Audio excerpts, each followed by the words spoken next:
Yeah, yeah, yeah, yeah, yeah, yeah, yeah, yeah, yeah, yeah. Shake it, but keep pointing out all the lies. Putting the scripture right in your eyes. The Bible guy, he reads Hebrew and Greek and shows you that your book's not unique. The Bible guy, he turns through the pages until every Christian rages. The Bible guy, watch one time and you're hooked. Now let's watch why the Christians get cooked. The Bible guy. Howdy, howdy, folks. Bible Guy here, coming at you live from Northeast Texas. How we all doing today? Today's a pick your own poison kind of day. I have 5 different topics that the guests can pick from. For us, I made sure to do my very best to make these topics Bible-centered. Now, you can call in either on TikTok by requesting on up from the request box, or you can call in if you're on YouTube and your opposition like to call in at tinyurl.com/BG show Discord. And you can call in and we can have a conversation, hopefully an adult, rational conversation, and not one with a bunch of crybabies. And tomorrow, on what is it? Today Tuesday? Yeah. Yes. Tomorrow being August 26th, Wednesday, you can also find another episode of the Bible Guy dropping at 12 p.m.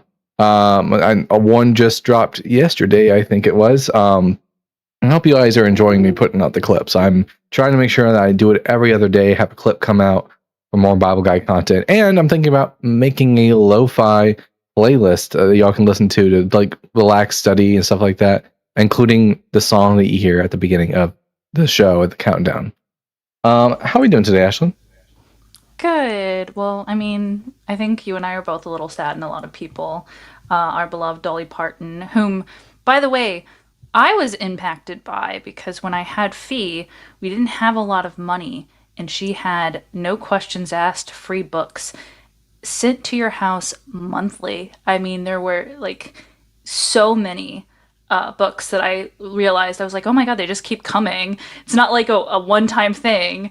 And when I looked it up just now, I actually realized she donated quite a bit of her wealth away to a lot of advocacy and philanthropy. So very sad to see someone like her, who was clearly, even though she got wealthy, trying to do good with the money that she had. People have, I had an ex-girlfriend who used to call me Dolly, short for Dalton, but because she thought of Dolly Parton when she thought of me.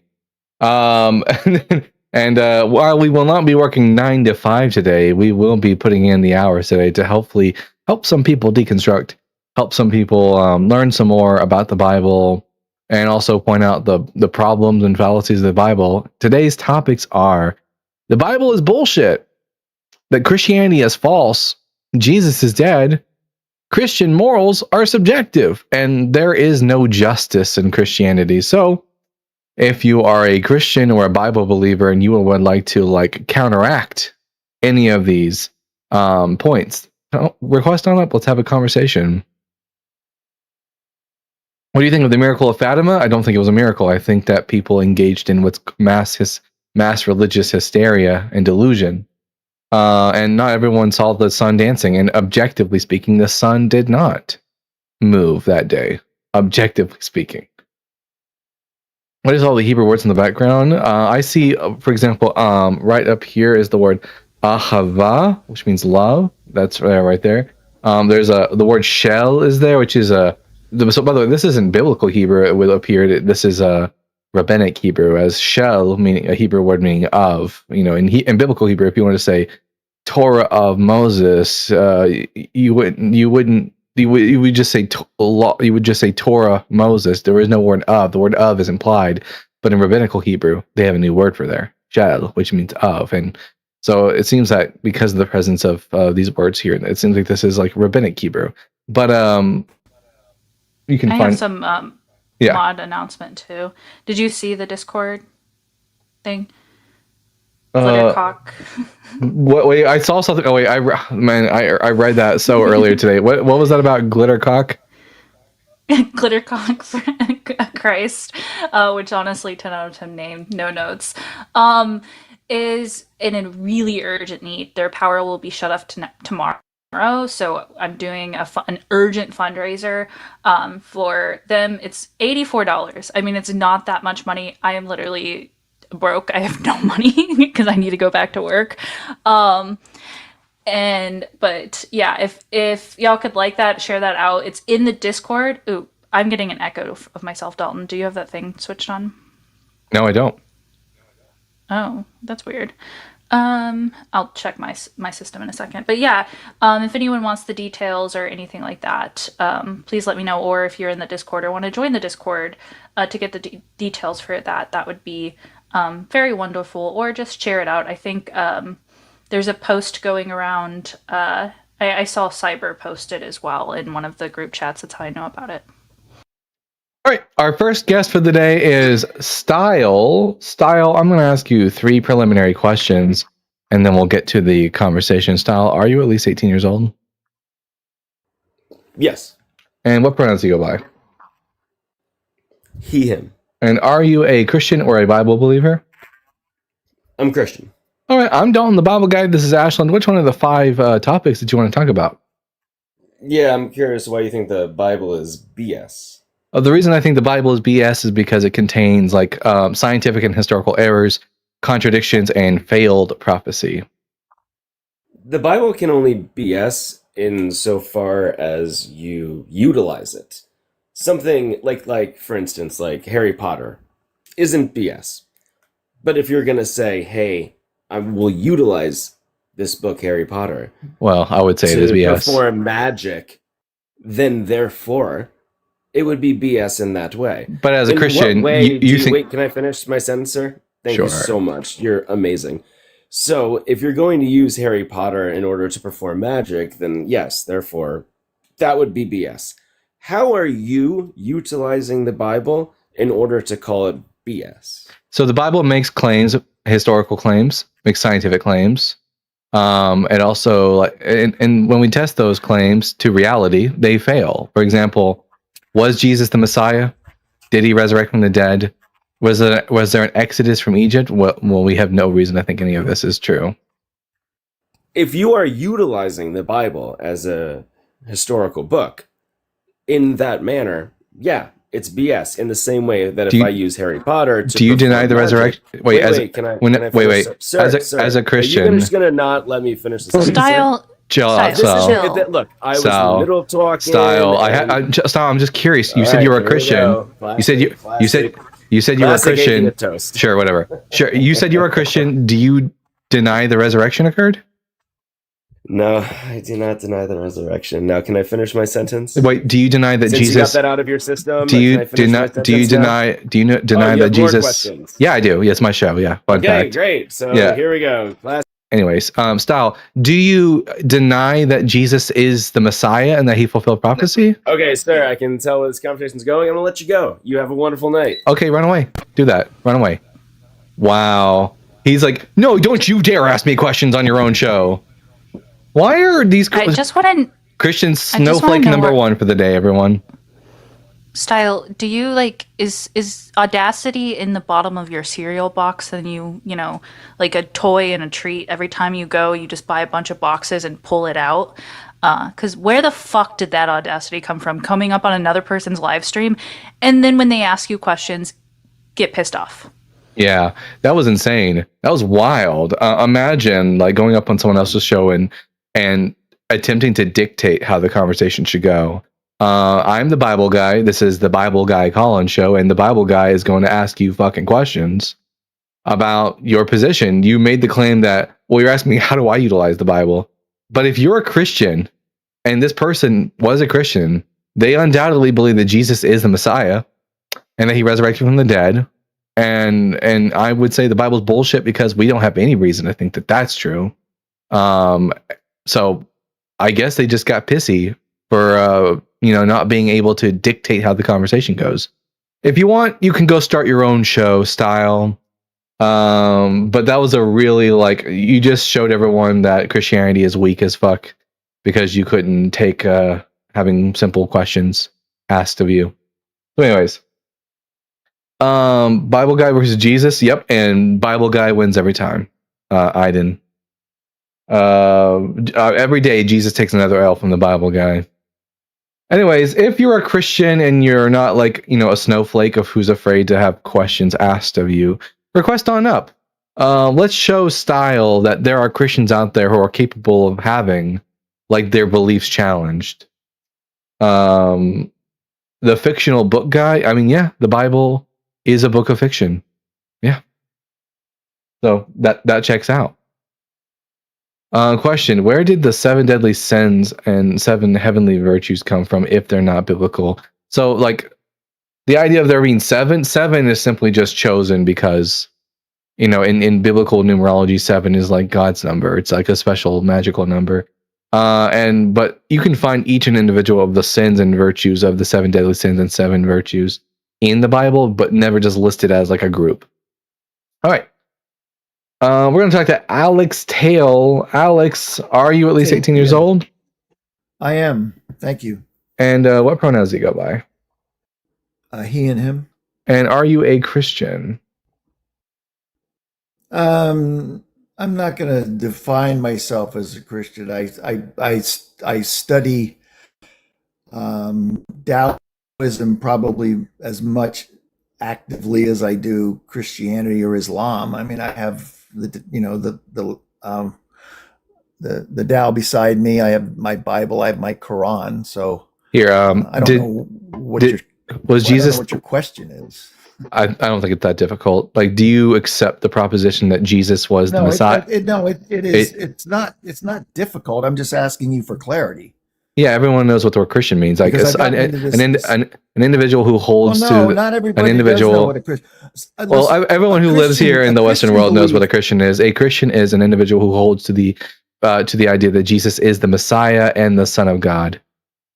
No. A Christian is a person who practices the teachings of Jesus. No, that's not sufficient. What you're talking about is Christian nationalism, and that's not Christianity. Nope, I'm not talking about Christian nationalism. That's MAGA. Nope, I'm incorrect. I'm not talking about Christian nationalism as the position of a Christian being someone who believes that Jesus is the Christ and the Son of God. Existed before America was ever around. Existed at least since the 1st century CE. That's when people started to profess that Jesus was. America have anything to do with it? It has nothing to do with any. It has nothing to do with any form of nationalism. Just know on this channel, the word Christian refers to someone who believes that Jesus is the Messiah and the Son of God, which is a belief that Christians have held to since the 1st century CE. Okay, well, here's my point. Your first post under the Bible guy says the Bible is BS. Correct. Well, that's fine, but remember something. Regardless of whether you think theologically the Bible has any validity, it still exists just like the Quran, just like the Bhagavad Gita, just like the Tao. You're not recognizing reality. Wow. What a profound statement. I've never considered the idea that the Bible as a book might exist in the real world. I'm utterly destroyed. My entire worldview has been absolutely demolished and overturned. I've never even considered this. What a crazy thing to say.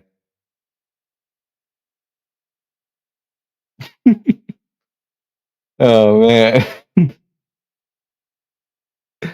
My God. Yeah, someone said in the comment section over here, I swear you get the most absurd guests here. What's in the water? I don't know. TikTok is a cesspool, for sure. And everyone likes to believe they're special, including, I guess, Alex Tail over here, who thinks that they're special. Crazy work. Late night Bible guy once again. What a treat! Yep. Well, this is our kind of our new schedule. I blatantly silly. BS stands for blatantly silly. You know what? Yeah, BS. I could say is also. It's not only is it bullshit, but it is also blatantly silly. So let's. That's 100% true. I think that's pretty good. All the guests on one tonight across all lives. Well, that's pretty par for the course on TikTok. But listen. If you're a person who's like actually an actual Christian, someone who actually believes in Christianity, isn't just like as someone said, a religious tourist like Alex Tate was, request on up and let's have a really good conversation about the Bible, and like we'll not be condescending, right? At Bjorn Hartmeyer with the 20 Danish Krones, Spider-Man comics exist. Holy forking shirt balls. That's a reference to The Good Place. I got that reference. Yeah. Imagine coming up on a panel and say, hey, the Bible exists. Well, thank you for that profound statement. I don't know. And the idea that there are plenty of people who think Jesus is the Messiah and the Son of God who aren't Christian nationalists. So Alex Taint, you are wrong on that point as well. Let's see. Flabbers gasted. I know exactly. My flabbers are thoroughly gasted. All right, fantastic. Well, hopefully we'll get someone up here to come up and have a conversation with us. Now, I'm going to make sure, I was going to just buy a digital copy of Dan's book for us to read for Bible Guy Book Club, but I've decided that, I'm going to buy every book that I buy for our book club. I've decided I'm going to buy physical copies of them so I can actually fill my bookshelf up with useful literature instead of the mostly 80% bullshit I have on my shelf right now. A lot of the stuff I have on my shelf are Bible translations. I have two Strong's Concordances, so that's another piece of bullshit up there. Very little of it is actually useful in the still the biblical studies. So, as we do Bible Guy Book Club, I'll slowly but surely fill the bookshelf up with actual useful literature.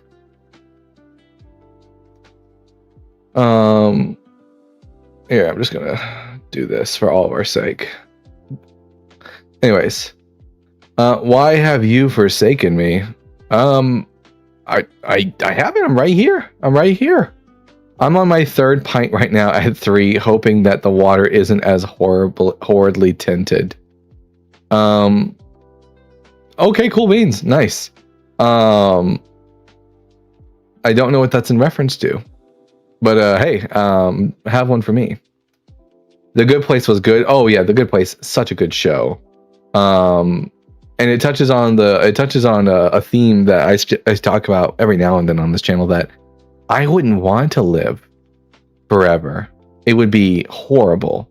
I would like to be able to live for as long, thousands of years if I want to, maybe even tens of thousands of years, maybe millions or billions of years, but eventually I might get tired and, decide I want to, end my eternity.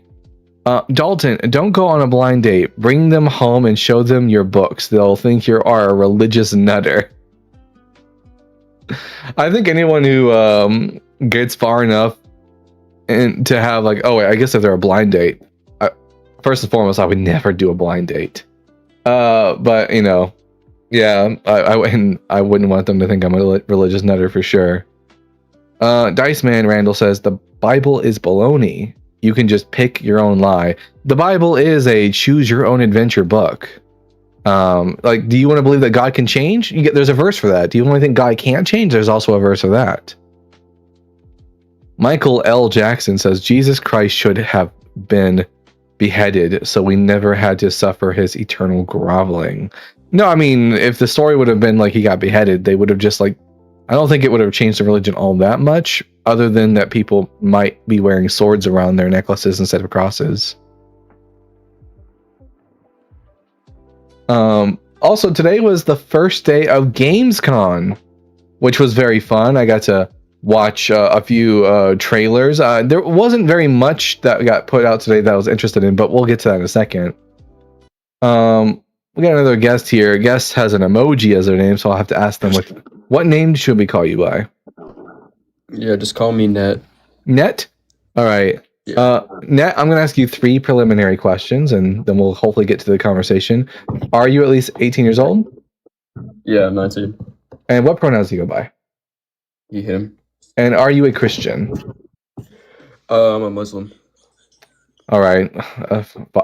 Fuck it. Why should I be a Muslim? Well, because I hate niggers. Christian, Muslim.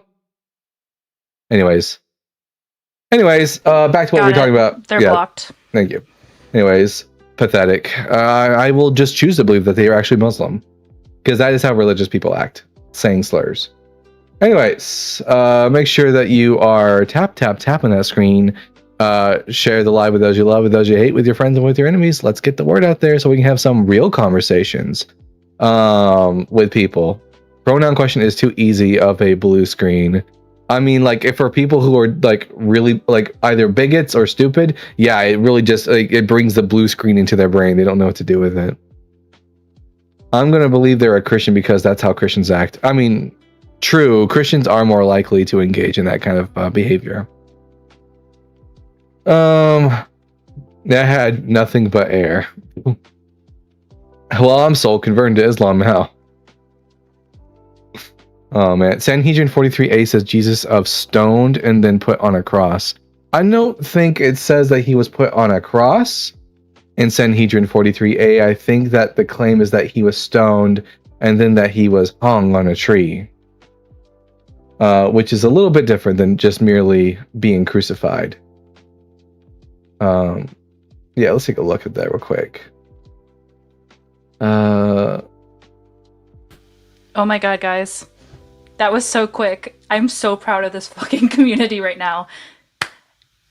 The bill is paid. Glittercock is all taken care of. Y'all are abso-fucking-lutely amazing. So I'm gonna remove the post and just send out a thank you. So y'all are often. Yeah, I know, Glittercock, you're not a grifter. You're awesome. Thank y'all. Hell yeah, big W for Glittercock. All right, I'm gonna pull up. This is from the Talmud, Sanhedrin 43a, paragraph 20. Let's see. The Mishnah teaches a crier goes out before the condemned man. This indicates that it is only before him, i.e., while he is being led to his execution, that yes, the crier goes out, but from the outset, before the accused is convicted, he must not go out. The Gemara raises a difficulty, but isn't it taught in a Bereta? On Passover Eve, they hung the corpse of Jesus the Nazarene after they killed him by way of stoning. And a crier went out before him for 40 days, publicly proclaiming Jesus the Nazarene is going out to be stoned because he practiced sorcery, incited people to idol worship, and led the Jewish people astray. Anyone who knows of a reason to acquit him should have come forward and teach it on his behalf. And the court did not find a reason to acquit him, so they stoned him and hung his corpse on Passover Eve. Yeah, so not that he was crucified, but that he was stoned to death and then they hung his corpse on a tree. That is what the Talmud says. Now, do we have any reason to think that this is historically accurate, that this is actually what happened to Jesus? Probably not. The whole sorcery bit, leading people to idolatry, this is probably due to the fact that at this time, Christians were practicing, believing the idea of the Trinity. And so, that idea, this seems to be more of a folklore that progressed around Christians later in history. So Peter did not come forward to acquit him. Historically speaking, no, the Talmud says nothing about Peter. Would they do that at Passover? That's the thing, is it's Passover Eve. And also, hanging a corpse in the evening on a tree seems not very, doesn't seem very likely for a Jewish person to do so, because according to the law of Moses, you have to remove someone who's hanging on a tree before sunset, before the next day, or else the land will be cursed. So putting up a person on a tree for maybe a couple hours doesn't seem to be all that. If they were hanging Jesus, they would have done it in the morning. It would have been more likely. Thoughts about the Holman Christian Standard Bible? The Holman Christian Standard Bible is a Bible that is produced by the Baptist Church. And it's okay. It's not as bad as the King James Version, but it's not as good as an ecumenical translation like the NRSVUE.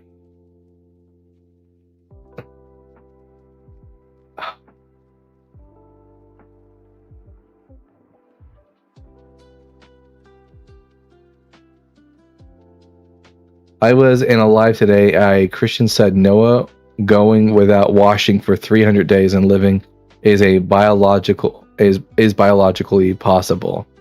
What would happen to a human being who didn't wash themselves for 300 days? That's a good question.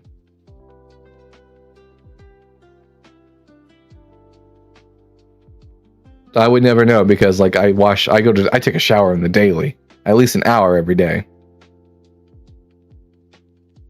Did you see the guy that never bathed? Ew, God. Hard pass. Hard pass on that. Yeah, that's basically like walking into a middle school. All you smell is Axe body spray. I hate Axe body spray. Ian had a caller bring up Ron Wyatt, which was really funny. Oh yeah, like in my top 5 worst arguments for Christianity, citing any discovery by Ron Wyatt makes the cut for top 5 worst arguments for Christianity. There's a Tag at number 5, the Shroud of Turin at number 4, Ron Wyatt at number 3. I had a number 2. What was number 2? I don't. Oh yeah, the Empty Tomb was number 2, and then number 1 is what year is it? Those are, in my opinion, the top 5 worst arguments for Christianity. Are you gonna be one of those creators that makes a video tier list? I'm going to actually make a video on that topic. Sorry, did you say that because I was busy doing something else? I'm sorry. No. Also, there's only 13.2k likes on TikTok. Y'all don't want to get good at flicking the bean, is what I'm convinced of. The more you tap that screen, the stronger those hands get, and it improves skills. Also, make sure you're reposting that live, sharing it out to those and doing all the things. If you can, send a daily heart me. Those really help, given the fact that it's late and seems to be like some days callers are a little more difficult to find. You can't palm technique TikToks at Angry Atheist. You're not trying hard enough. Yeah, you got this, Angry Atheist. I believe in you. Peggy wills it. So get to it, everyone. Where do I put my thumb? Let's see. You just put your thumb right here, and then you just go at it. Make sure you curl your finger, everyone. Let's see. It's not about technique, it's about strength, okay? It's about strength. It's both. Oh, I never knew that clicking the screen equals hearts. Yes. It would be cool to see a comparison between the Law of Moses and the Code of Hammurabi. That sounds more like a task for our good friend Dr. Joshua Bowen, who is himself an Assyriologist. He would probably be more up to the task to actually do that. I think Justin has a spreadsheet, right? I mean, I know he has a spreadsheet, but does he have a spreadsheet on that specific topic? I believe it's the Code of Hammurabi compared to the Laws of Moses. It may just be the 10 Commandments. It may just be those, though. I'm not entirely sure. Yeah. The question is, how long is the Code of Hammurabi? Let's see. Let's see if we can find that out.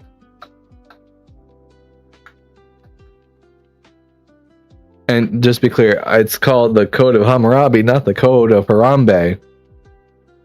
Rest in peace, Harambe. Remember when Amanda didn't know that on... Oh yeah, absolutely. Now they have a picture of Harambe on their set. Yeah. Let's see. The Code of Hammurabi contains 282 laws, plus a lengthy prologue and epilogue.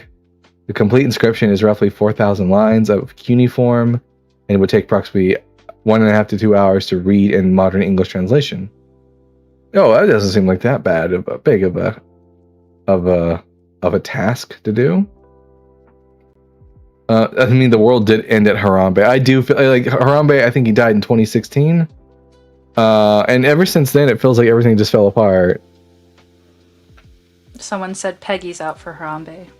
No, Peggy would never have shot Harambe. No, Peggy's out for. You never heard the internet meme dicks out. Oh, for dicks out, Harambe. dicks out for Harambe. Yeah, Peggy out for Harambe.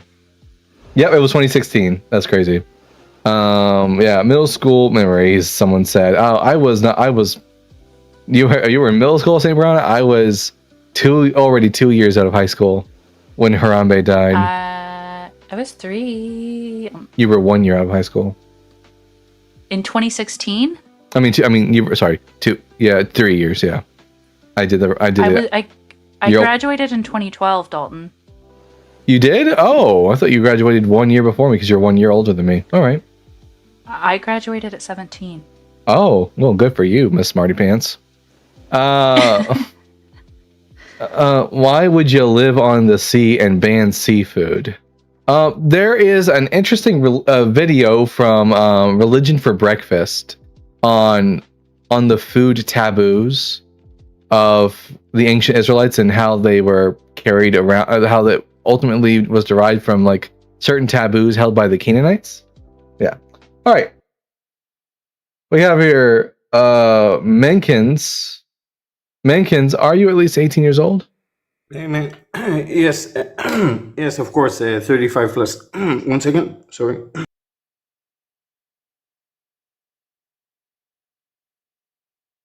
Yeah, I'm sorry. Sorry for that. All right. And what pronouns do you go by? He? And are you a Christian? No. That's why I wanted to ask you like a quick question of confusion because Christians like confuse me today. Like quick question, like I have a minute of your time. So I understand that like the mother of Jesus, her name was Miriam or something. Is it true? In Hebrew, her name. Yeah, in Hebrew, her name is Miriam. And then that gets brought over into Latin as Maria, and then eventually Mary.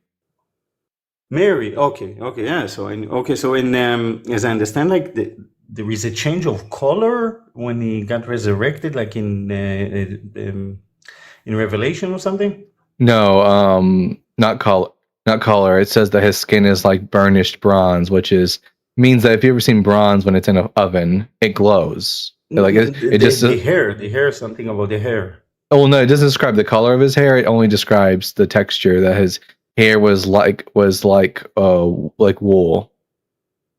Oh, so maybe like white, probably. His hair was Something like the symbol of the vision of Jesus in Revelation isn't meant to be taken. The book of Revelation is a book of symbols and whatnot. It also describes a sword coming out of his mouth, and his eyes are being on fire, and him holding 7 stars in his hand.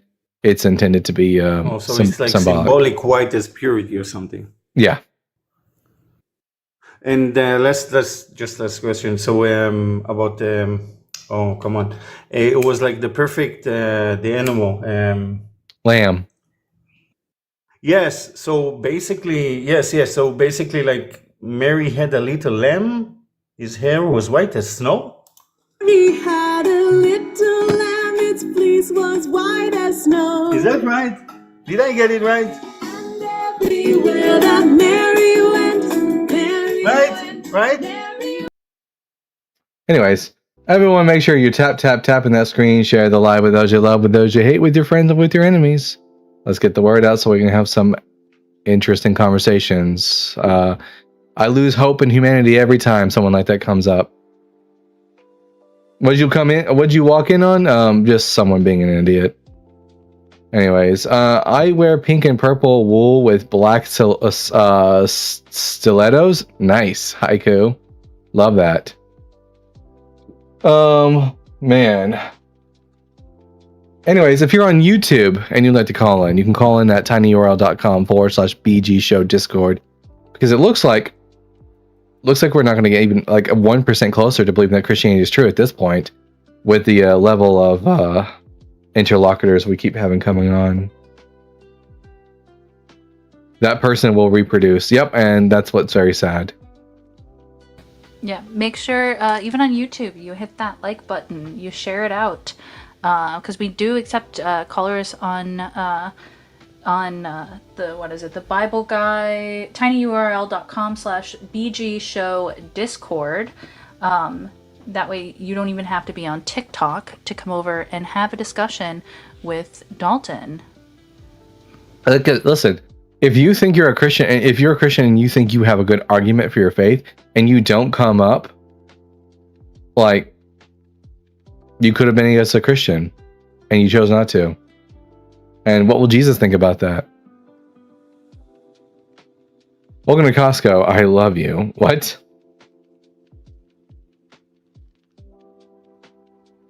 Like, I couldn't, man.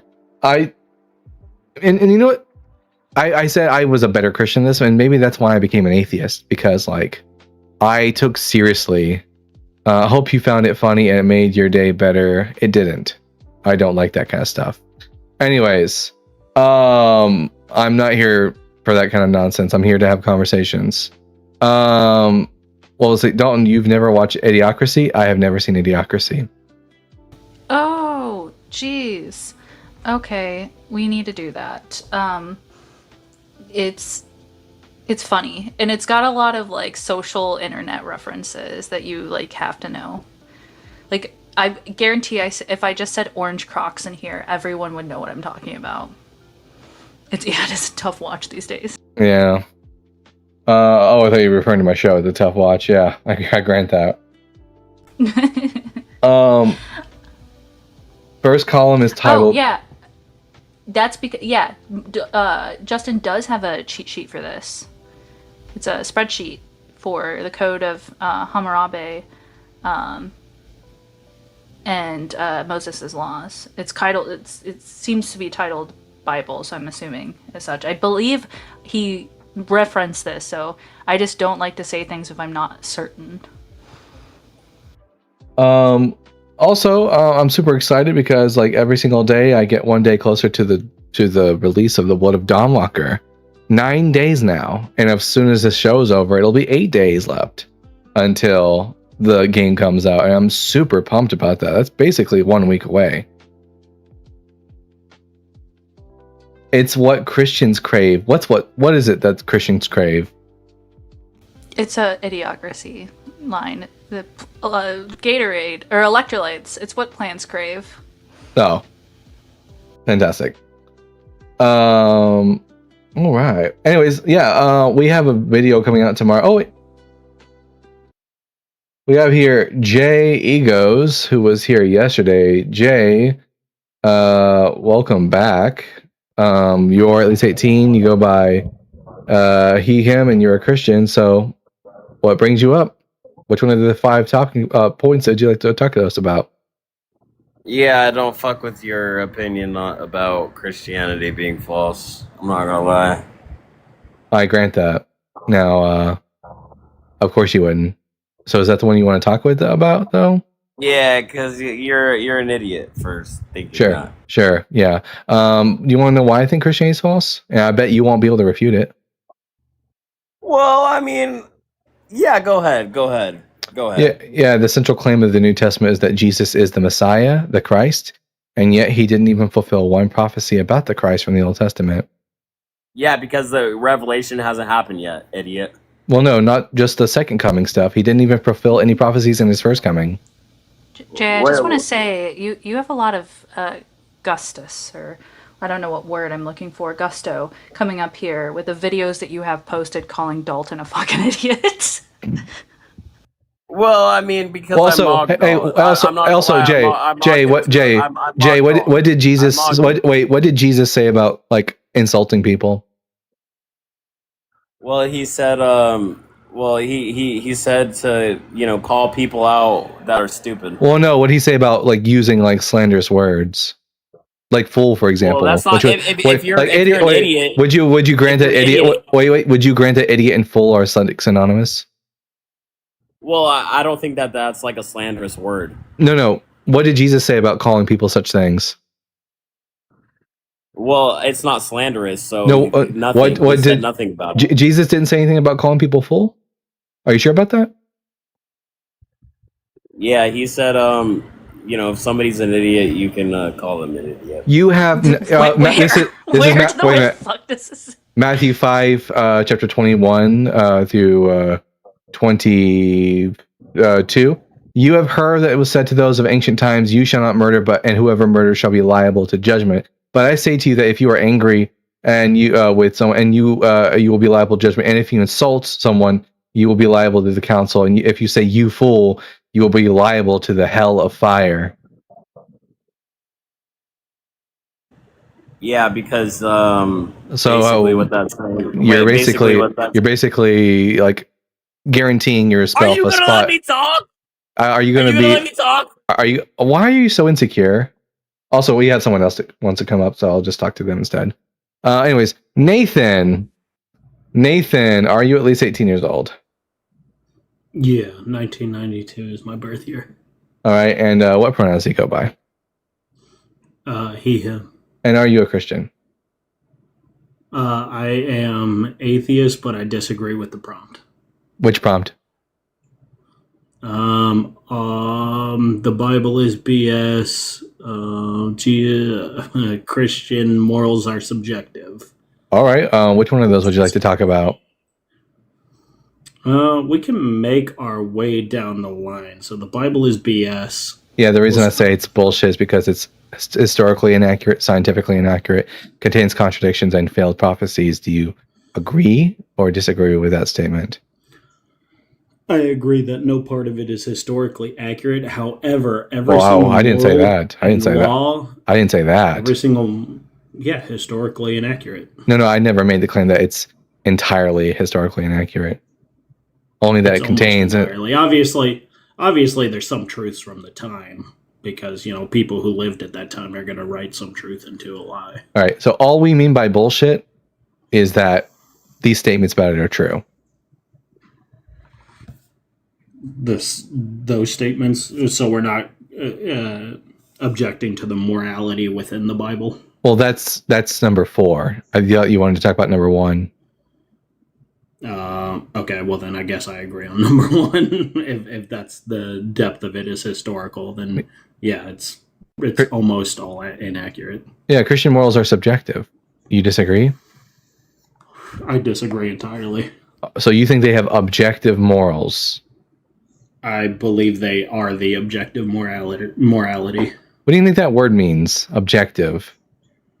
Objective means that it is the only truth in the world, and it's the only thing that's effective within moral construct. And if you go off anything else, it's good chance of being evil. Incorrect. Objective simply just means that something is mind or stance independent.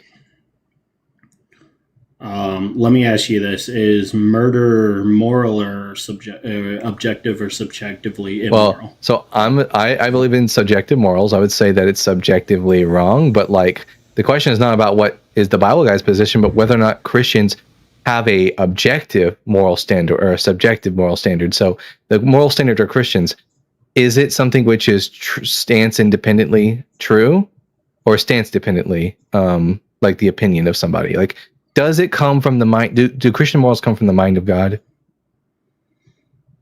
No, but they are still objectively true. Okay, so in order for them to be objectively true, they had to be stance independent. So are you saying that these, give the argument for that? In what way are Christian morals stance independent? That's. Oh, sorry. No, go ahead. Well, I think that maybe that may not be the way that you understand this. I think that you look around and we're probably raised in a Christian nation and you're like, oh, because they came from Christianity, therefore it's good. But the fact of the matter is that God makes laws that rape is okay. In fact, God orders someone to be raped. And they would say that this is good. Do you think that is the case? That's a lie. Nowhere in the Bible does it say that rape is okay. Really? Unless you're talking about the Quran. So, wait a minute. Totally okay. I think this person's actually secretly a Christian, but we'll excuse that for a second. Okay, is everything that God does is good? No, not at all. If he is the creator of all, he is also the creator of evil, which means he can't be all good. So God is able to do evil things, including command rape, or institute that rape should happen. Has God ever made it so that someone get? So you just be clear, you don't think God's ever had someone get raped? It's not in his laws. Okay. You don't think it's in his laws? Okay, so the law of Moses never permits, for example, if a man rapes a woman who is not engaged to anyone, she's single, that she is not now forced to be his bride, and therefore he will continue to have access to her. Yeah, nowhere in the Bible does it say anything of that sort. Really, Deuteronomy 22 doesn't say that. What's Deuteronomy 22 say? Deuteronomy 22 says that if a man rapes a woman, and she's a virgin of Israel, and he rapes her, that she has to marry him now, which means that he will be able to continue to rape her. Let's see. Let me pop open this Bible my buddy gave me, and we'll go to Deuteronomy, and we'll fact check that, because I think that's a secret Christian. factually correct. Yeah. Let's see.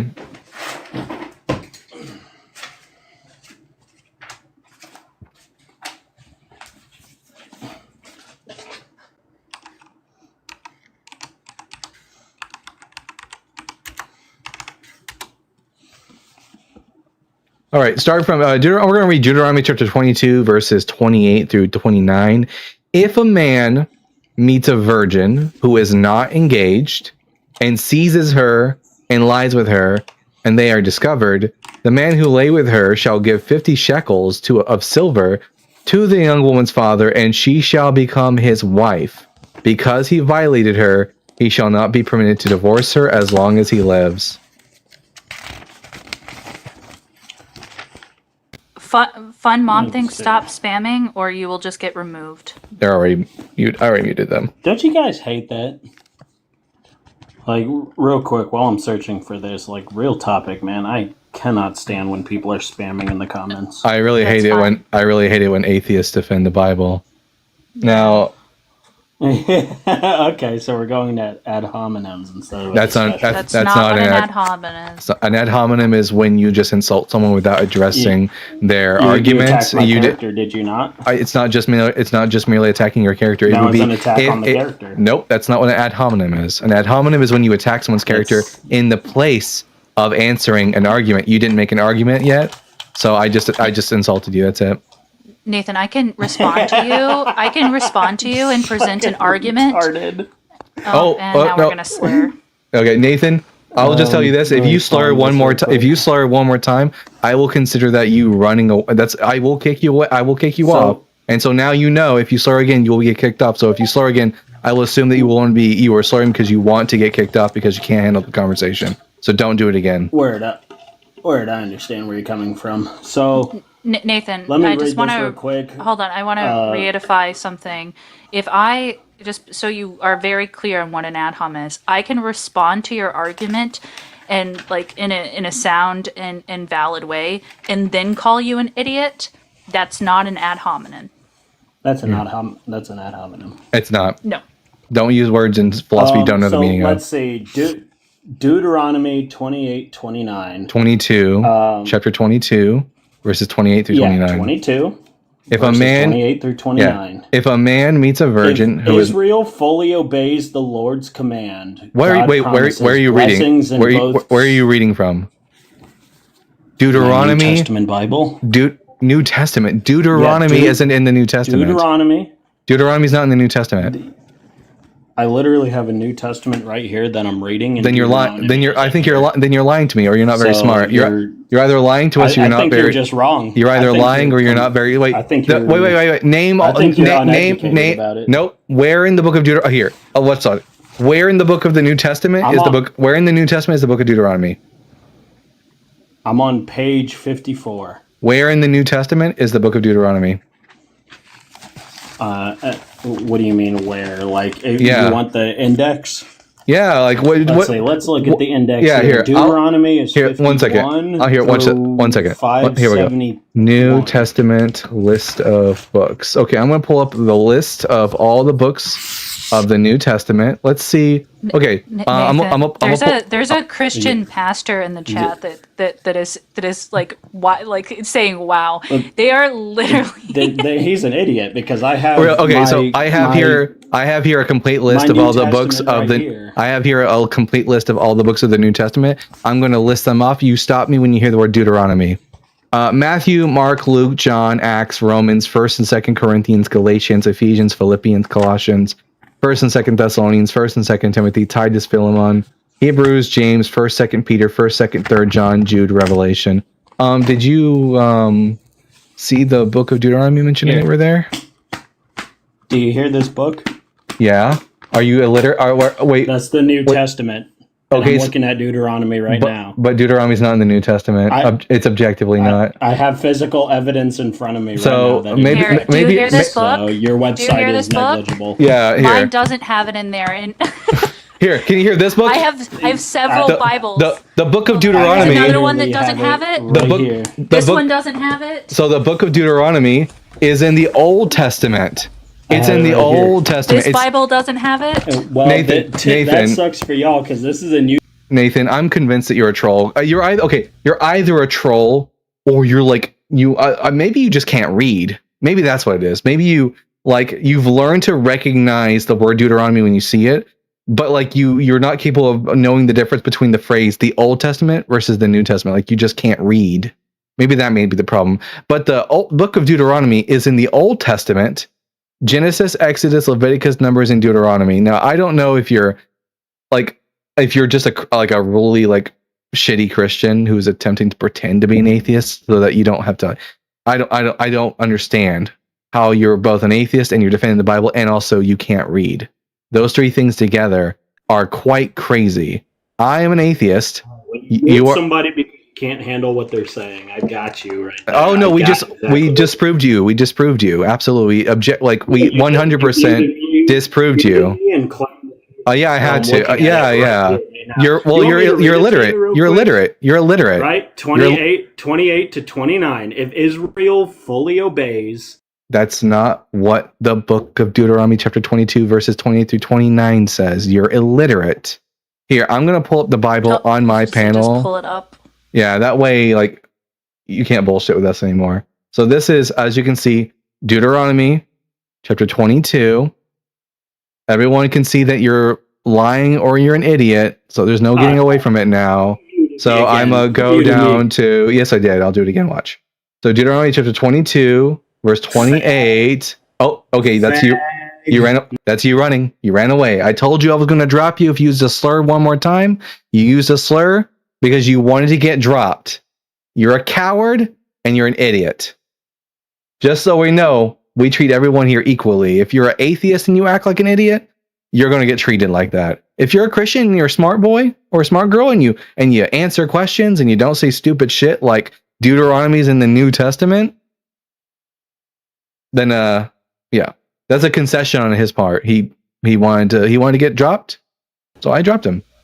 I do want to just address Jordan in the comment section, who thinks that you don't need a PhD to understand complex mathematics. This is literally what they went on another live saying. Yeah, I got here. I got Nathan, fake atheist, who says Deuteronomy is in the New Testament. I'm convinced he was actually secretly a Christian. All right, we're gonna talk to Mr. Chase. Mr. Chase, are you at least 18 years old? Yes, I am. And what pronouns do you go by? My inherent pronouns are he, him. And are you a Christian? Yes, I am. All right, I'm Dalton the Bible Guy. This is Ashlyn. Which one of the 5 points on the board would you like to discuss with us? Christianity is false. All right, the reason I say Christianity is false is because the central claim of Christianity is that Jesus is the Christ/Messiah, and yet he didn't even fulfill one prophecy about the Messiah from the Hebrew Bible, the Old Testament. Okay, well, I can disprove that. All right. Do you agree that the Messiah sits on the throne of David? That is, yeah, the Messiah is supposed to sit on the throne of David. Okay. Can you read 1 Kings 2:19, please? 1 Kings chapter 2, verse 19. Let's see. 1 Kings chapter 2. David's instructions to Solomon. So Bathsheba went to King Solomon to speak to him on behalf of Adonijah. The king rose to meet her and bowed down to her. Then he sat on his throne and had a throne brought for the king's mother, and she sat on his right. Okay, but does have anything to do with Jesus? It absolutely does. Does it say the king's mother is sitting on a throne? Sure. Did Mary ever sit on a throne? Yeah, she's the queen of heaven. Well, can you prove that she's the queen of heaven? Like, can you point us to this throne that we could objectively, like, test your claims? Well, or do I have to just take it on faith? Well, that can be demonstrated by proving that Catholicism is the true religion. Okay, so this was just your roundabout way of trying to get to the claim that Catholicism is true. So we're not doing that. Did Jesus fulfill any prophecies from the Old Testament? And by the way, what you pointed us to wasn't a prophecy. So this was just you trying to, It's like, very clear. no. says that, What prophecy did he fulfill? That his mother would be the queen in the Davidic tradition. Where's that prophesied, though? That's not what we just read wasn't a prophecy. That was a narrative explaining what happened between Bathsheba and David and King Solomon. So, like, I'm going to need a prophecy. In case you don't know, a prophecy is a prediction of the future given by a prophet. Okay, so are you denying what you agreed to at the beginning, that the Messiah sits on the throne of David? No, I don't deny that. But Jesus, as far as I can tell, we have no way of verifying that Jesus has ever sat on a throne. But also, you didn't point us to a prophecy. The prophecy is the clear continuity in the tradition of who the queen is in the Davidic kingdom. That's not a prophecy. Again, a prophecy is a prediction of the future. Like, this will happen in the future, and then it describes the future. Not a telling of a story. Is there what this guy? is What there Mr. like a day in which all the trolls get together? Well, what and Mr. then what decide Mr. that they're just all gonna Mr. Chase isn't a troll so much as, like, Mr. Chase is doing what a lot of Christians do, is that they conflate the idea of typology with prophecy, but those are two different things, and we don't accept typology here. So, Mr. Chase, I need you to point us to a prophecy about the Messiah that Jesus fulfilled. Well, since you're not going to accept that one, I would say. Well, you haven't given us one yet. Do you agree that the Old Testament says that the Messiah would be found among the lawless? I'm not familiar with a prophecy with the Messiah. It says about the Messiah that he would be found amongst the lawless. Well, this is fulfilled when Jesus asked his disciples to buy swords.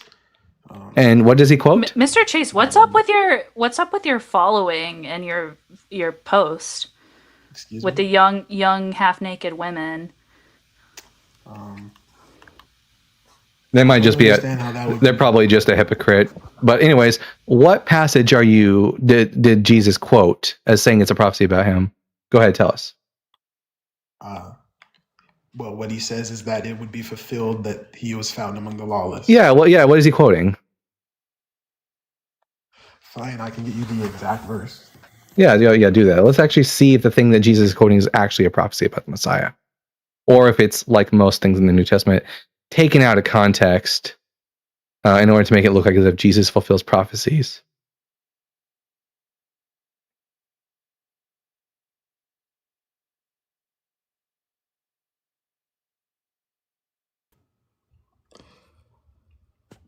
Yeah, so it's just going to be Isaiah 53:12. Ooh, that's the blunder right there. Isaiah 53 isn't about the Messiah. Have you read the Oh, it's not. Have you read the book of Isaiah all the way through? Yeah, it's considered to be the fifth gospel, actually. Yeah, I know that Christians consider it to be the fifth gospel, but actually, have you read the book of Isaiah? I've read the relevant parts. The relevant parts. Well, we'll see if that's true. Have you read at least Isaiah chapters 40 through 52? The relevant part I'm referring to would be chapter 53. Well, no, the relevant part for Isaiah, the relevant part would be the chapters leading up to Isaiah 53, because context is, I think you would agree with me that context matters, right? Yeah, and you're taking the Bible out of context because you don't. No. I'm actually trying. Actually, I'm trying to bring it back into context. So I'm asking you, have we read the chapters leading up to Isaiah 53? Is that going to change what it says in chapter 53? Yes. Well, it's going to change. It's going to change how we understand when we read Isaiah 53. Yeah. So, for example, Isaiah 52 verse 13 says, "Behold, my servant shall be highly exalted." Is this the first time that the servant is mentioned in Isaiah chapter in the book of Isaiah? No, the first mention would be when it talks about him being pierced. No, incorrect. Try again. Well, that in chapter 53. No. I said, is this the first time that the servant is mentioned in Isaiah? again, I don't see how that would be relevant to It the is. verse It is. that's Well, I know. I grant that you don't see how it's relevant because you maybe haven't read these passages. Therefore, you wouldn't see the relevance. But like, I'm just asking you, yes or no. Is this the first time that the servant is mentioned in the book of Isaiah?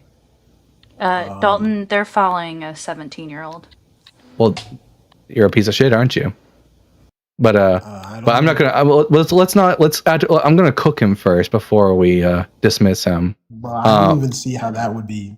Anyways, Why has following a has the 17? well, let's not get into your like pedophilic predilections. Now, question. would Now, is Isaiah 53 the first time that the servant is mentioned in the book of Isaiah? I'll just say no. No. Okay. Good. Yes, that's correct. And does the author of Isaiah ever tell us explicitly who the servant is? Yes, in chapter 53. No. Before chapter 53, does it tell us explicitly, like gives us an explicit name for who the servant is? Just make your point. Wait. Just answer the question. Why are you afraid to answer the question? Because it shows you might be a little bit biblically illiterate. Maybe. Can you restate the question? Yeah. Does the book of Isaiah ever explicitly tell us by name who the servant is? Explicitly, unambiguously.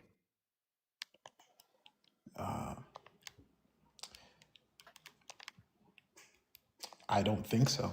You don't think so? It's left open to interpretation. Well, you would be wrong. Because at least six times in the book of Isaiah, it tells us directly that the servant is. Well, actually, no. I'll just have you. You have a Bible on you? No. Okay. Well, I guess I'll just have to pull up the Bible verses, relevant Bible verses, and have you read it for the class. I showed you a relevant Bible verse and you ignored it. Well, nope, that wasn't relevant. Now, here we go. Isaiah. We'll start with Isaiah chapter 41, verse 8. And we'll have you read what that says, and maybe we'll find out who the servant is. Yeah, we've read 53:12. Now, Isaiah 41, verse 8, what does it say here? You whom I took from the ends of the earth and called to its furthest corners, saying to you, you are my servant. Who is? You read verse 9. I said read verse 8. But you, Israel, my servant, Jacob, whom I have chosen. Interesting. All right. Now let's go and read Isaiah 40. You understand that Jesus can be called Israel, right? Well, no, wait. Is Israel more than one person? No. Well, this is more than one person. Neither is the body of Christ. Well, no, this is more than one. This is referring to the people of Israel. Wait, was Jesus redeemed? Because the servant is redeemed at one point in the book of Isaiah. Not every single verse has to refer to Jesus. Well, none of these verses refer to Jesus. So, like, for example, if I didn't start with the presupposition that Isaiah, well, there's no piercing in Isaiah 53, but you would know that if you weren't reading like a biased translation. He was pierced for our transgressions. Incorrect. The word pierced being takar is not present in Isaiah 53 verse 5. Rather, though, it's a word which means to wound. Mecholal, which means he was wounded, not pierced. Well, Jesus was very famous. Well, sure, but so lots of people have been wounded in history. The people of Israel were wounded in the captivity of Babylon. Not in the context of fulfilling over 350 prophecies. Well, Jesus didn't fulfill 350 prophecies. In fact, I'm writing a book right now on the alleged 365 prophecies that Jesus did not actually fulfill. Well, that's besides the point. So every single time, Isaiah 41:8, 44:1, 44:2, 44 verse 21, 45 verse 4, 48 verse 20, 49 verse 3, repeatedly, the servant we're told is Israel. So if I was an ancient Jewish person and I was reading the book of Isaiah and I got to Isaiah 52 verse 13 says, behold, my servant shall be highly exalted. Who should I think the servant is based on the immediate context? If you're allowing scripture to interpret scripture. Scripture doesn't interpret scripture. That's not how that works. Also, we wouldn't use a book written hundreds of years later to interpret a book that came before. That's just the interpretation of someone who lived hundreds of years later. If I was someone living in the time of Isaiah, and all I had access to was all the books written up until the time of Isaiah, who would I think the servant is based on the immediate context of the text? Well, you're just presupposing naturalism because a timeless God can have his books No, not presupposing naturalism. I can hold this position even as a Jewish person who holds to a supernatural worldview. Now, what in the text would lead? What in the text? Not satanic, Jewish. Nice try. for your anti-Semitism. Absolutely. Now, anyways, Isaiah 53. What in Isaiah? Before we talk further about Isaiah 53, I got to test you on some grammar rules to see if you're literate. I'm going to give you two sentences, and I want you to tell me the difference between these two sentences. Sentence number 1, I went to the store. Sentence number 2, I will go to the store. What is the difference between these two sentences, Mr. Chase? One is in a former text and one is in a present text. You mean past tense versus future tense? Yes. Okay. If I read Isaiah 53 and just hear about the suffering of the servant, what tense is being employed? Prophetic perfect tense. That's made up. Give me a reason to It's part give of me the a Hebrew language. Nope. As a Hebrew speaker, that's bullshit. Whenever prophecy gets talked about in the Hebrew Bible, it uses like the incomplete, the imperfect tense to describe future I don't know events. that I wouldn't trust a Hebrew speaker who doesn't even know that King David's I know, because you have like underlying anti-Semitism. I get it. Now, we're not going to accept that like Christian Cope, prophetic perfect. We don't ignore grammar on the Bible Guy Live. We actually pay very close attention to grammar, and like the prophetic perfect is an apologetic. I know you're also a homophobe. I get it. Now, the prophetic perfect is a Christian Cope. We don't accept that Christian Cope here. We actually pay attention to grammar here. So the past tense is being used to refer to the person suffering. Is the person in Isaiah 53 ever referred to in the plural, the suffering individual? Are they ever referred to as a them in the plural? I'm sure you could find an instance, but that wouldn't negate the parts where it's not a plural. Well, wait, is Jesus more than one person, or is he one person? He is one person with two natures. Okay, so he's not multiple. You wouldn't use the word them to refer to Jesus. You would use the word just the singular he, right? It would be grammatically incorrect to refer to Jesus as a them in Hebrew. Again, you could be speaking in a figurative manner. Figurative. That's what we run to every time we don't like what the Bible says. A divine we, like a. I'm not referring to a divine we. I'm not referring to the word we. I'm referring to the word them. And also, no, in Hebrew there is no such thing as the divine we. There are concretized abstract plurals, but there are not divine we's. So when it says "Let us make man in our image," that's not a divine we. No, not in the sense of like a singular individual or a singular being referring to them as. I do know Hebrew more than you. I can actually read Hebrew. You can't.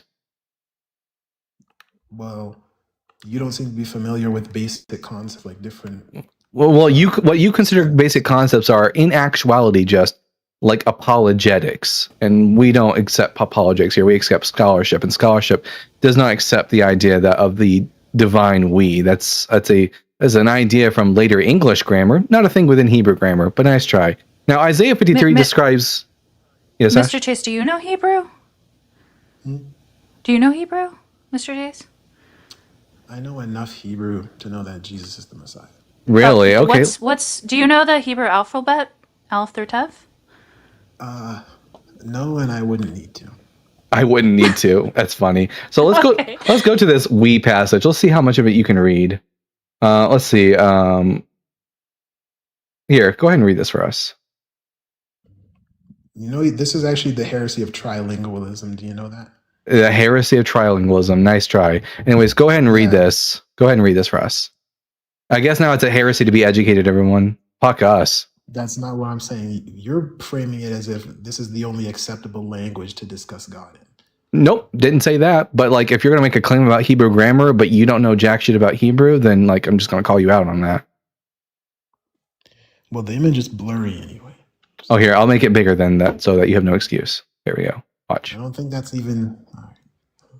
Here we go. Go ahead and let's go with this first word. Read this first word first. What does that say? The highlighted word. Again, first of all, Was that sorry? No, I didn't ask for English. What was that? Christians don't need to know the Hebrew language. I was well, yeah, sure. If you want to remain ignorant, yeah, I suppose that would be the case. But when I was a Christian, I actually took it upon myself to learn Hebrew because I was actually like intellectually curious, and I actually wanted to know what the Bible said. Nope, I was a Christian, wasn't a Judaizer. But listen, I get it. You're not curious enough. You don't like ignorance. Like Christianity thrives on ignorance. But I'm anyways, actually there's very no such curious. thing I know as lots of a theology that I divine, bet you wouldn't know. useless theology. I don't care for theology, but like, sure, whatever you say, bud. Anyways, no, Yeah, we don't you have any wouldn't care reason to about. accept that Isaiah 53 is about the Messiah, since grammatically it doesn't fit in any sense. Also, Jesus So didn't have kids like the he person was Isaiah. wounded for our transgressions. He was crushed for our Well, not iniquities. for. That's the gospel. Actually, you would know that it's actually not for. He wasn't wounded for, but because. Not for, Well, that's because. still the same. Well, the That children still of applies. well, the Israelites in the exile were also wounded because of our transgressions. And that would be a type of Christ. Well, we don't accept typology here. Why should we? Well, it demonstrates the interwovenness. There's about It definitely demonstrates that the authors of the New Testament were aware of the Old Testament and were able to write narratives in a way that there thematically are over resembled them. 60,000 cross references in the Bible. Bully for you. You know, some of those cross references are something as silly as, the city of Jerusalem is mentioned in this chapter. It's also mentioned in this book. Wow, what a cross reference. Yeah, you would expect to find cross references in a book where the authors of the New Testament were aware and had access to the books of the Old Testament. Tangents. Can you please give your Whoa, calm down. I'm not the one who brought up cross. I'm very I'm not the one who brought up all the cross references, dude. That was you. You're the one who's bringing us on tangents. Don't point fingers when you're responsible for the act itself. Now, again, the grammar doesn't lend it to being about Jesus. The book of Isaiah itself tells us it's about the nation of Israel. Nothing in the text would indicate that it's a metaphor about someone else. So I have no reason to accept that this is actually about Jesus. Okay, so then you wouldn't accept the prophecies that are clearly demonstrated if you don't accept this one? Wait, I would say that there aren't any clearly demonstrated prophecies. Besides, first of all, I showed you one that the Geverah. That's not a prophecy. Again, yeah, I know you're absolutely concussed after the beating you received in this conversation, but no, you haven't yet. First Kings chapter 2 isn't actually a prophecy. So try again. Are you? See, you're almost taking a Protestant perspective on the. I'm sorry, I'm not a Protestant or a Catholic. I'm going to take a biblically critical tradition. Wow, I'm actually an ex-Catholic, so like I understand your position. So that's irrelevant to the conversation. Can you show us a prophecy that Jesus fulfilled? I've actually shown you. You haven't. 2 in this conversation alone. Whoa! You pointed us to one prophecy and one that wasn't a prophecy. We understand you're used to talking to underage people, but yeah, this is what it was. Yeah, you're not used to talking to someone who's like mentally competent. What is your definition of underage? Someone who's under 18 years old, of course. Yeah. Is there anything applying in all countries? I don't care. Is that Wait. Should we care about legality in this case? Should we just consider it only a matter of the law? Like, listen, I'm a 30-year-old man. Even though 18-year-old is legal, I wouldn't touch an 18-year-old with a 5-foot pole because it's morally wrong, right? It seems like an arbitrary age to define. No, it's not arbitrary. It's based on the fact that like an 18-year-old is like not mentally mature enough to have a relationship with a 30-year-old. But I guess, as a Christian man, you would like to be with someone who's so young because naive and young individuals are easy to mold into your own image. I understand. Well, I believe that women are saved through childbearing and marriage. I think that Christian men are saved by shutting the fuck up. But by the way, the data actually say that the younger that you get married, the more likely you are to get divorced. In a secular society. No, in a Christian society, Christians are just as likely to get divorced as atheists are. Well, actually, apostolic Christians like Catholics still engage in like Matthew 19, where you can beat your wife, and Jesus says that there's no reason for divorce in that case. So, and marital rape is okay. 2 married people, their bodies belong to each other. So you're cool with marital rape? Pardon? You're okay with a man forcing himself on a. So not only are you biblically illiterate, you're just like a horrible person.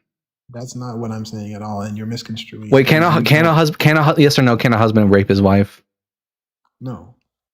Okay, well there you go. That's all I need to hear. Well, he got absolutely fucking obliterated in that conversation, and then also shown that he was just a pedophile and a horrible person. Yeah, if there is a hell, I hope you do burn in it. Yeah, I didn't. It didn't take much scrolling down in their following to find someone to just say that they were 17 in their fucking profile. So they were aware when they followed this person. Typical Christian man. We got here Carson. Carson. Here, 1 second. Mr. Chase obliterated. Back shots. Pedophile. All right. Carson, are you at least 18 years old? I am. And what pronouns do you go by? He, him. And are you a Christian? I am. All right, I'm Dalton, the Bible guy. This is my co-host, Ashland. Which one of the 5 points on the board would you like to discuss with us? Well, I kind of have a question for you. And that question is, do you think pain is subjective? Pain? No, pain is like pain is going to be we're going to interpret that in our brain through our neurosystem, our nervous system. It's based on like an objective like thing in reality. I studied pain. I studied pain. Hold on. Yeah. The nociception, like the fact that we have cells that react, is an objective fact. How that pain is perceived, because we have sensation and then we have perception. Right. The perception part, yes, I would say that it's based on a subjective matter, because maybe the pain that I feel is going to be different than the pain that you feel. But in a matter that the fact that those neurons are firing in the brain and that it is something that we objectively call pain, that is pain. So it's kind of taking on, it's not a contradiction because it's not in the same instance in the same way. But yeah, I would say that there are subjective attributes of what we would call pain, meaning like how we measure pain and how we determine it relative to one another. And yes, and to go into that fact, but what about, how do you feel about the people that don't experience pain? Because there are a couple people that can't feel pain. That would be very not beneficial towards them, as they could probably perhaps walk up to something that could potentially stab them. If they can't feel pain, then they wouldn't be able to register that their body is being harmed, and that could be potentially have negative like effects for them, possibly even death. And for those people, CIP, they have, I believe, the nociceptors to a degree. They just don't have. No. They have the nociceptors. They have a genetic mutation in that. So it's not that like the stimuli isn't there. It's that they don't have the ability to transmit that signal. Now that we've answered your question, which one of the 5 topics on the board would you like to discuss with us, as that is the prompt for tonight? Oh, I was just gonna lead on to that. For people that can't feel pain, what is morally right and what is morally wrong? So wait, if are you wanting to talk about subjective morals and how Christians have subjective morals? Yes. Okay, yeah. You as a Christian, you're a Christian. You have subjective morals. Do you agree or disagree? I am. Do you agree or disagree? Yes to which one? Do you agree or disagree? Agree. You agree that you have subjective morals. Then there's nothing to debate on that. Yes. Okay, Carson, just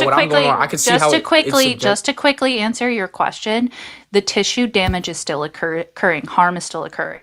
End period. Okay, right, and that's what I'm saying. So how does it make it? How is it morally wrong? So let's say 2 people that can't feel pain, for one of them to go stab the other, because it could lead to death. Well, because it could still kill them. Like, even though they can't feel the pain, it could kill them. It's harmful to their body. Their body still has to respond. Wait, but how is that more? Wait, but if they can't feel it, okay, all right, I'm gonna give it a lesser example. Wait, us determining like whether or not stabbing someone has nothing to whether or not it's moral or not has nothing to do with their ability to feel the pain. It has to do with the fact that this is detrimental towards their body and can ultimately lead to infection, if not death. Okay, let's say they get punched in the face and there's no fatal reaction to it from the other person. There's no fatal. Would you say it's morally wrong for someone to get punched in the face, for someone to go punch on the face? You violated their autonomy. Yeah. So I have my moral standard has to do with fairness and well-being, which will include an individual's autonomy. So if you punch someone in the face, that is detrimental towards the goal of fairness and well-being, and wrong, bad. These are terms that are used to describe something which is detrimental towards a particular goal. And in this case, the goal is fairness, well-being, autonomy. So punching someone in the face would be bad. By definition, that bad means detrimental towards the goal.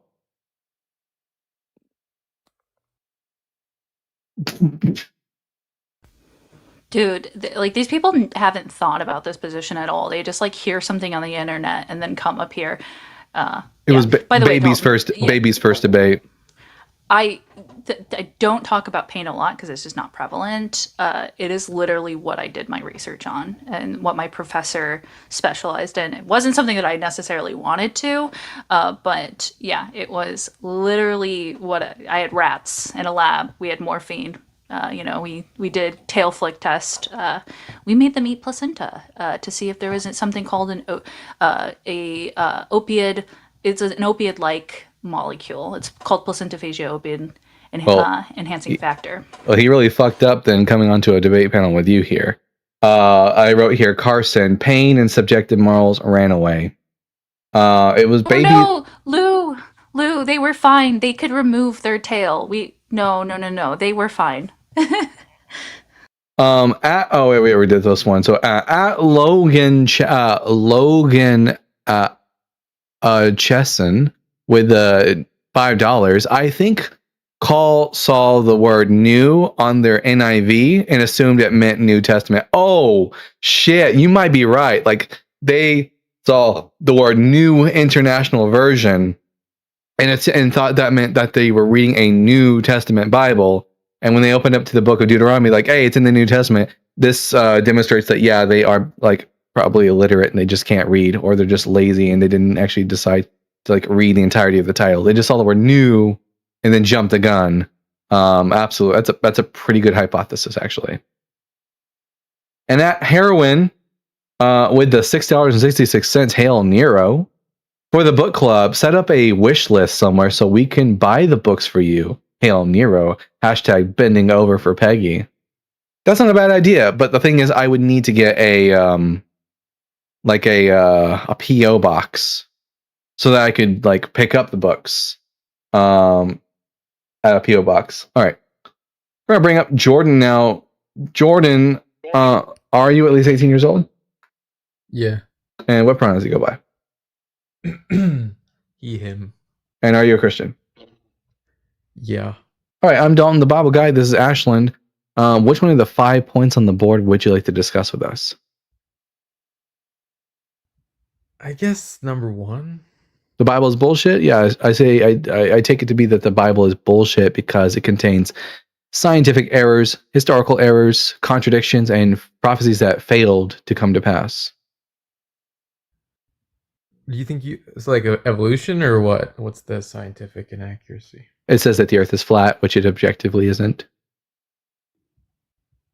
Oh yeah, we already did that. We can skip. Can we skip to the next one? Yeah, historically inaccurate. The Bible has historical inaccuracies in it. Like the age of the Earth? No, more like it like gets history wrong in regards to like the timing of Jesus's birth. It makes blunders in the realm of history. It makes the claim that he was born during the time of two different people who one was dead when the other one ruled. Oh yeah, I've been through all these with you. That's the Tertullian one where Tertullian says it was actually under Severus or something. Tertullian. Yeah, I mean, all of your like, I don't know. Do you have like a book or like a spread? You have like an Excel document with all of your highlights? Nope. Like every point you make has been addressed by apologists. You're not doing anything new or impressive. I mean, it's been like apologists have attempted to address it, but like haven't actually with any substance actually addressed the problem. Unless you would like to like give us the argument that the apologist has for answering the problem with the contradiction with Jesus's birth, or do we just need to take it on your word that they? Oh, okay, I get it. You're just kind of bored with it. Failed prophecy. Jesus made a prophecy that failed to come to pass. Can a true prophet make a false prophecy? I would love to hear that. Is it you misreading another passage? No, I haven't misread any passages yet. So we have here Matthew chapter chapter 16. Yeah. When does Jesus say he will return? Could have seen that coming. I mean, I was thinking it's interesting. It's interesting. You make it sound as if you have the answers, the rebuttals to these things, but you don't actually. You just like sound bored, and then you like. Oh, do you think we would? Do you think we? Hundreds of millions of people who have figured this out before you, and yet you can't seem to like relate any of their arguments. Maybe they didn't actually figure it out. I don't believe you. Jordan, your arrogance is like, honestly, it deserves to be studied. It really does. So, do you actually have a rebuttal, or are you just going to go, oh, other people have done the work and have rebutted it? I don't know what it is, but you just trust me, bro. I mean, you have to know what the rebuttal is, right? I mean, the common rebuttal to what I'm saying is that, when Jesus says that there are some standing here who will not taste death before they see the Son of Man coming in his kingdom, that refers to Matthew 17 with the transfiguration, but this utterly fails because angels weren't present. Jesus didn't come and repay everyone for all the things that they did, and as far as we can tell, none of the apostles died. In fact, we know they didn't because they're mentioned as all being alive at the end of the book. No apostles died. No disciples died between verse 16, verse 28, and verse 17, verse 1. So it fails. Also, why are you? Yeah, you're just Jordan. You just can't read. What? Jordan, are you gonna give a fucking argument, or are you gonna sit here and whine? I think we're every time you don't give us an argument, Jordan, we're convinced that you actually don't have a rebuttal. Like we can see it. Well, like you're not sly. Matthew 16. You talk about the angels, right? Yeah. For the Son of Man is the condition. For the Son of Man is to come with his angels in the glory of his Father, and then he will repay everyone for what has been done. And then he says, "For truly I tell you, there are some standing here who will not taste death before they see the Son of Man coming in his kingdom." So what's the problem here? The angels. It doesn't say before the angels. It says before they see the Son of Man. The Son of Man coming in his kingdom is being nope. The Son of Man being coming in. The Son of Man. Jordan, you're lazy. Jordan, don't be lazy. Now, Jordan, don't be lazy. So verse 20. Actually, I can read. And what? In fact, what's the first word of Matthew 16:28? The first word? Yeah, the first word. I don't know. I'm not looking. This is important. Well, I'm not looking. Yeah, lazy. Yeah. So the first word of Matthew 16:28 is the word truly or verily, and depending on what translation you're reading. And in the original Greek, this is the word amen. What is the function of the word amen at the beginning of a sentence? It's like, amen is like, wait, it is, I didn't know that was amen. Amen is usually like confirming, like, yes, I agree. It can mean that at the end of a sentence. When it's used at the beginning of a sentence, Jesus uses it throughout the Gospels. At the beginning of a sentence, he'll say something, and then he'll say, "Amen, I say to you." Yeah. And what is it? Why? Truly, I tell you, some of you will not taste death before you see the Son of Man. He doesn't say, "Truly, some of you will not taste death before the angels come and repay everyone." Well, when the angel, no, I'm not conflating, because here's the problem. Yeah. He's describing the coming of the Son of Man, which is being described in the verse prior. The Son of Man will come in the glory of his Father with his angels, and will repay everyone for what has been done. I mean, anybody can go read it for themselves, Dalton. Yeah, everybody's gonna go read it. Yeah. In fact, I'll just read it. Everyone can see it on the screen. That way, we can all read it. For the Son of Man is to come, and what does he come with? He comes with his angels in the glory of his Father, and then he will repay everyone for what has been done. Truly, I tell you, there are some sitting here who will not taste death before they see the Son of Man coming in his kingdom. So we have here coming, and then we have the Son of Man to come. So clearly, verse 28 is referring to what's happening here in verse 27. In fact, the word truly here, being the word amen, is meant to affirm that, what I talked about in verse 27, I'm affirming it here in verse 28. I think Jesus is fulfilling a prophecy with you, actually. If you go to what a pivot, what a non-rebuttal. Could you actually? Hey, whoa! Calm down, mouth breather. Calm down, mouth breather. Calm down, mouth breather. Would you like to actually address verses 28 and what I said about verses 27 and 28? Go ahead and do that. I already did. No, you didn't. No, you just lazily said no. Someone has addressed it, and that's all you did. So actually address what he said. Verse 28. He talks about the coming of the Son of Man. Is 27 describing this coming of the Son of Man?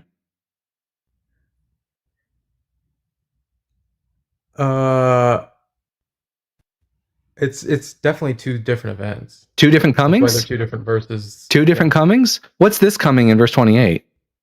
That's the transfiguration in the next Well, and chapter. So and it's also in the next chapter. but that's disregarded by the fact that he uses the word amen here.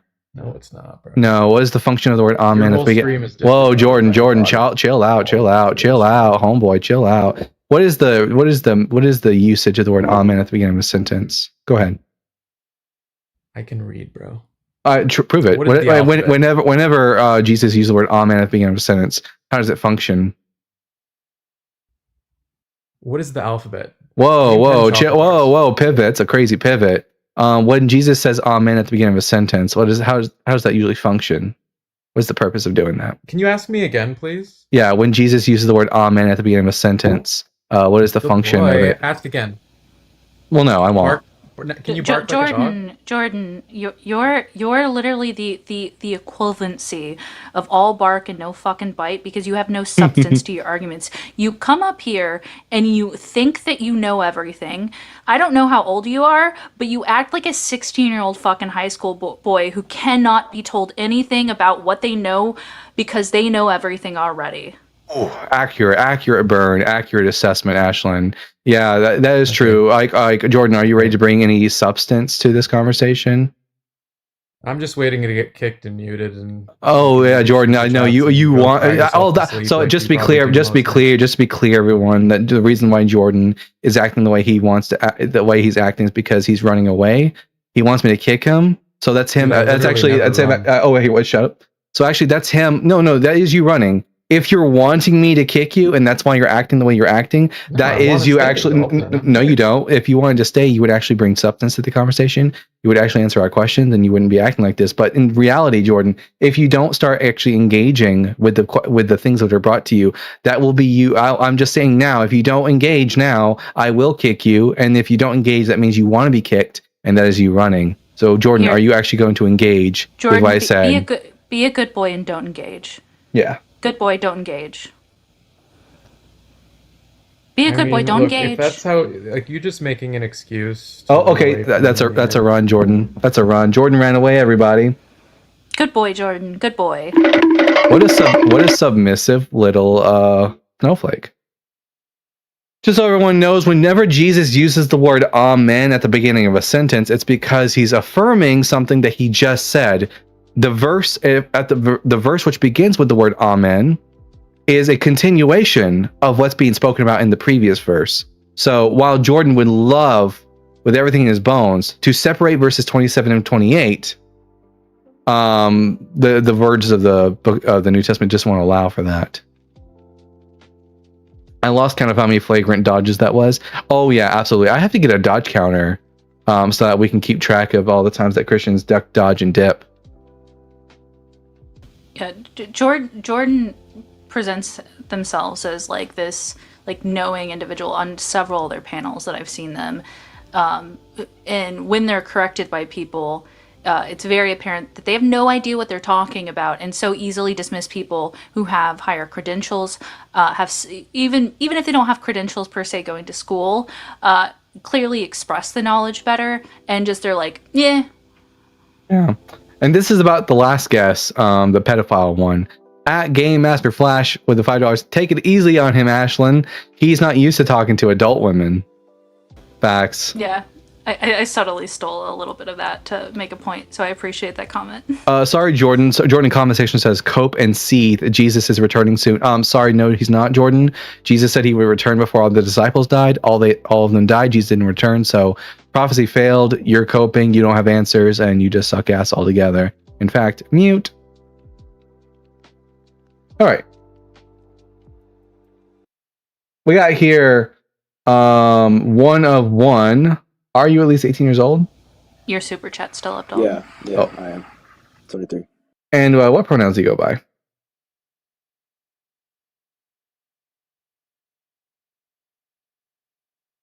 If you leave the screen, we won't be able to hear you. Oh, sorry. He, him. And are you a Christian? Yes, I am. All right, I'm Dalton, the Bible guy. This is Ashland, my co-host. Which one of the 5 points on the board would you like to discuss with us? Christianity is false. All right. The reason I take it to be the case that Christianity is false because the central claim of Christianity is that Jesus is the Christ, the Messiah, and yet he didn't fulfill even one prophecy about the Messiah from the Old Testament. Okay.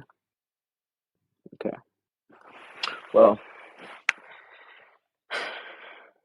actually, I'm not prepared for this. Sorry. Bye.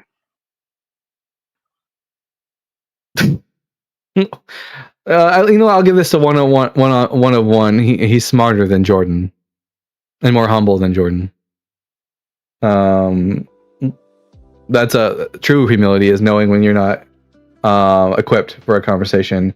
El Macho Taco is coming up. El Macho Taco, are you at least 18 years old?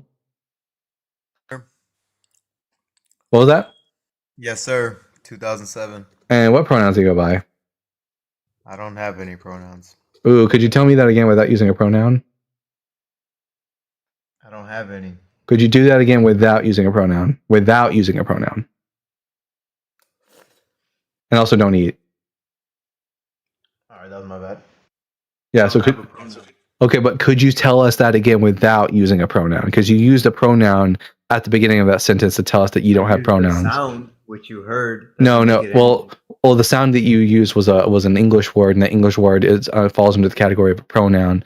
So could you, you identified yourself with that pronoun.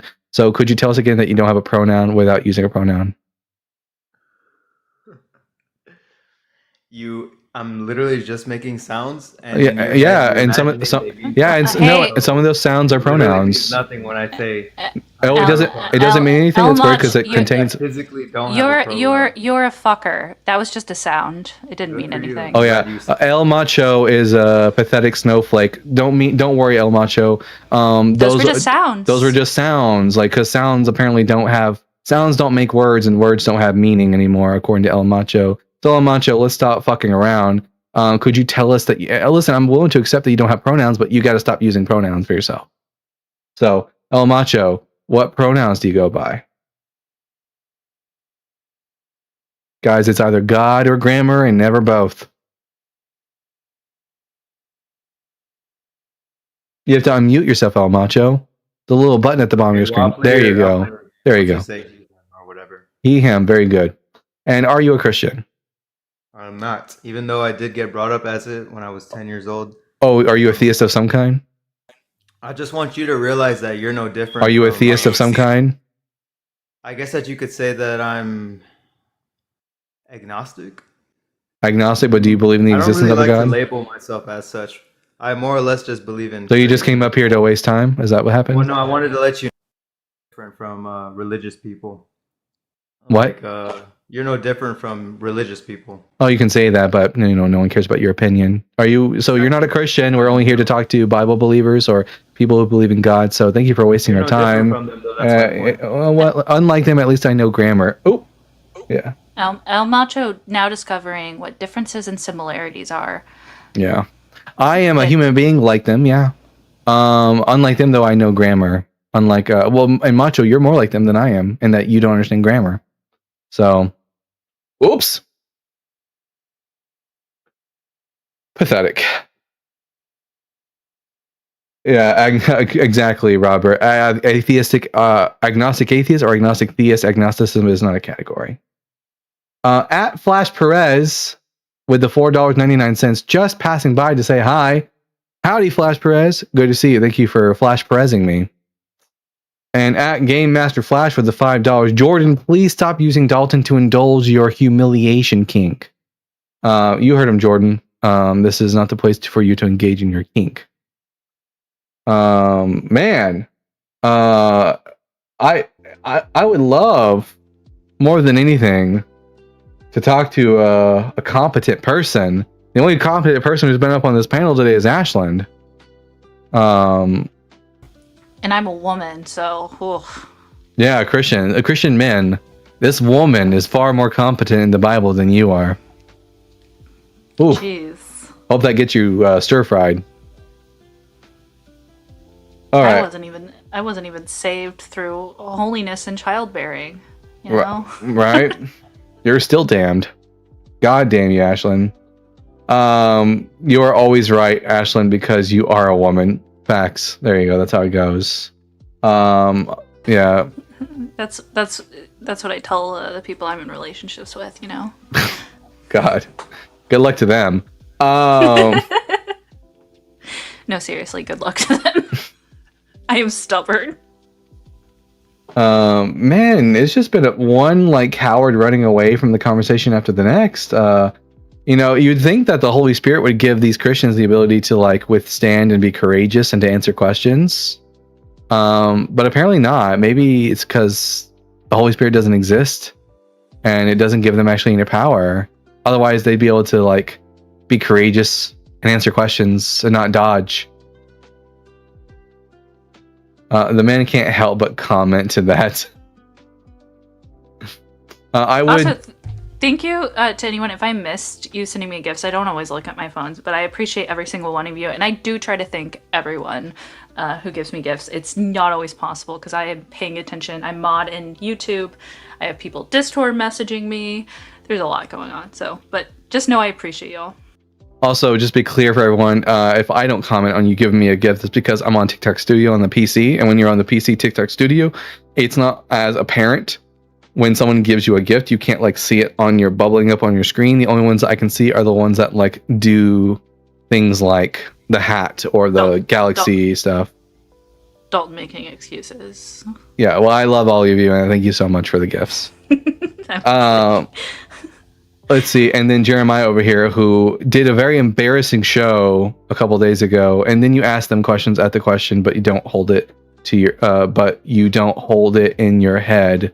I don't hold what it. Wait a minute, what is this, Jeremiah? It's part 2. Jeremiah is a bullfrog. It does. It just that you cut them off at the wrong time in the wrong place. That's incorrect, Jeremiah. Even if I let them go on and on and on, they don't seem to be able to actually answer my questions. They start going off on a tangent, like asking them for a prophecy, and then they don't give me a prophecy. I know it's not after hours right now or office hours, but there was a question that came up in the YouTube chat. It's very serious, Dalton. What is the alcohol content of the Holy Spirit? It's 12%. 12%. There you go, Darren Bishop. Your question has been answered by the Bible guy, and it has to be correct, right? Half of this live is about insulting guests. This is not an argument. Actually, I've given both arguments and insulted people. But fun fact, I only insult the people who like refuse to engage and who act like children. I've had plenty of conversation with Christians where no insults were once had. We had cordial back and forth. It's just that if you're a coward and you refuse to answer questions and in fact condescending and like try to weasel yourself and pretend like you've answered the question when you actually didn't, then yes, you will be insulted. Do you speak to Joel still? Joel reads Bible? Yes. Let's see. The gifts are the only good thing about this app, to be fair. That is true. If I had another option for getting more guests, I would probably run over to that app because TikTok is a cesspool. I wonder if Amazon would let you share an Amazon locker to deliver to you so that people could send you books, basically skip the PO box nonsense. If there was a way in which I could make it to where I could put like a wish list and people could buy the books and it gets sent to my actual address without them knowing my actual address, I'll have to look into that and see if there's some feature on Amazon that allows that. If so, then I can skip the whole PO box nonsense. Also, whoever just sent a $4 super chat, I love how unhinged you are, and I want more of this because like most it's like $1.99 to $5, and it's like $10 and $20, but $4, that's like this weird in between number that no one does, and I'm here for it. At PayJ with the $4. Have fun tonight, Dalton. Rock hard for Doug. By the way, is there another thing that BTW stands for besides by the way? But tugging when. There you go. There is. It's a setting on the wish list, Dalton. Really? I'll have to look into that. If so, then I can start putting stuff on the wish list. Yeah, sorry. YouTube Punk sent you a DM regarding that, I think. All right. Someone said real quick, there are 2 genders. Gender is a social construct, so the number of genders is up to the society. Socialism always fails. Well, I'm not a socialist, I'm a communist. Atheism is a belief. It's not. It's a lack of a belief. Get a job. I do have a job. I get paid to absolutely demolish and embarrass fools like you, EP. YouTube Punk. I wonder if Amazon would let you share. And that's the one I just read. Yeah. I would find it very strange if the Bible was not true, considering how many people believe it. Well, would you also consider it to be strange for the Quran not to be true, depending on how many people believe it? In fact, according to most statisticians, by at least the year 2050, Islam is going to outpace Christianity as the number of people who follow it. So, when more people are Muslim, will that suddenly mean that the Quran is true? Also, in the United States, Pew Research did an analysis, and I think on the most generous terms, where nothing changes, meaning that when millennials, when we had kids, we didn't make our children be Christian. That by 2070 that they will be outnumbered by non-belief essentially in this country as well. So that's kind of cool, I thought. I just, Felonious Cat says, I just love when people casually admit their thinking is an informal fallacy. You mean how that person just engaged in an argument ad populum? More people believe in Christianity, therefore it's true. At Ophelia Love Shack with the $4.99 just stopped in the YouTube for a little peek at Peggy. Yes, everyone, if you're on TikTok, you can't see her, but if you're on YouTube, go over to the YouTube side of things. Peggy is sitting over here in the corner, looking very girthy and luscious as always. How you doing, Peggy? W anti-Islam. Yeah. You have two people. One of them, please, I don't know. One of them, I don't think you should bring up. Very questionable. Oh, and that's the one. Oh. Simon is coming up. Simon, are you at least 18? Yes, I'm 18. And what pronouns do you go by?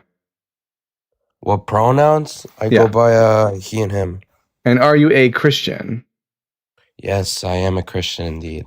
All right, I'm Dalton the Bible Guy. This is Ashley, my co-host. Very nice to meet you guys. Which one of the 5 points on the board would you like to talk to us about? I mean, I feel like they're all very similar, but I just want to see what you believe in. I just want to hear what you believe in real quick. Are you an atheist by any chance? Yep, I'm an atheist, and I do the Bible Guy show where we talk to Christians about one of the 5 topics on the board. Okay. Well, we can start off with the first one. Why do you think the Bible is BS? Because it has scientific errors in it, and historical errors, contradictions, and failed prophecies. Can you just name one? Name one. Which one of those 4 things? Any of them. Sure. Let's start off with the historical. Historical, yeah. When we talk about the birth of Jesus, one author of the Gospels pushes Jesus' birth into the time period of Herod the Great, while another one places his birth 10 years later, during the time when Quirinius is governor of Syria. Okay. I just want to ask you real quick.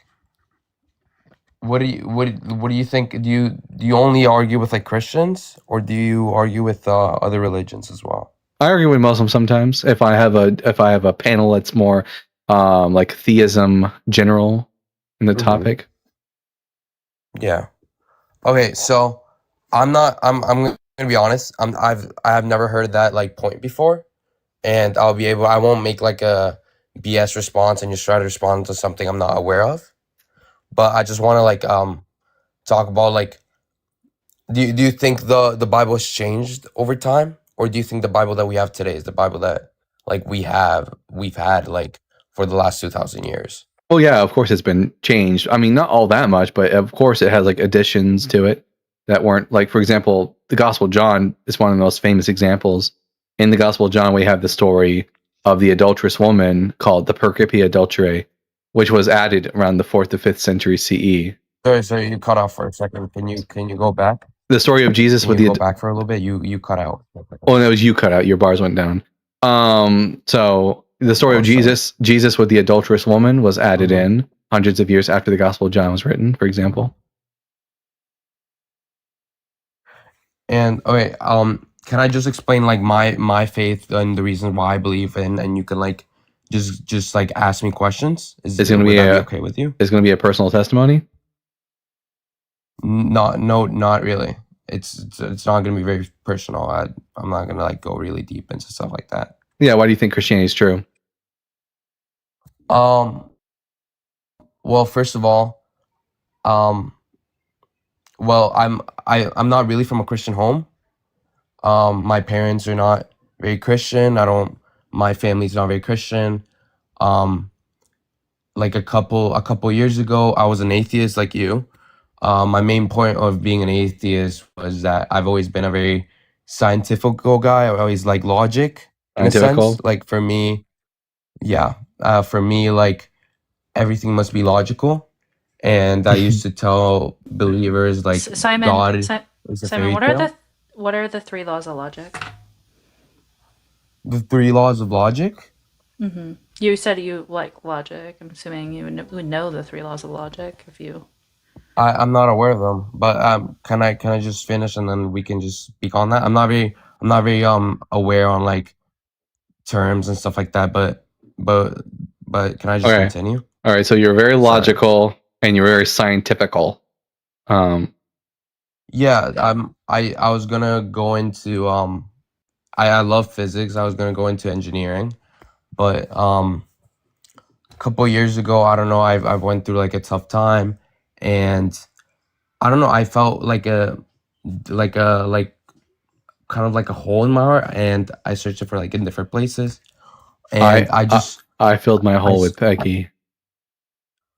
yeah, and for me, I By try to fill it with the way, with girls. this is a personal testimony, which I asked you if this would be a personal testimony. You said no, and then you engaged in a personal testimony. I would just like I'm I not would really like going I into would- I- details. No, I don't care about details. I don't want you to engage at all with personal testimony.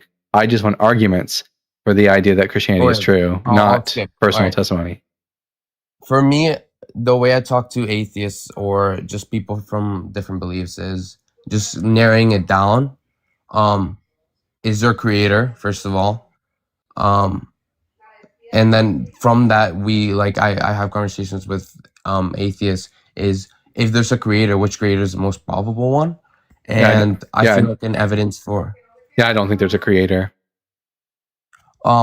for me, I feel like a main evidence for creator is the order of the cosmos. Look at the I trees. feel like what about the parts that are disorderly?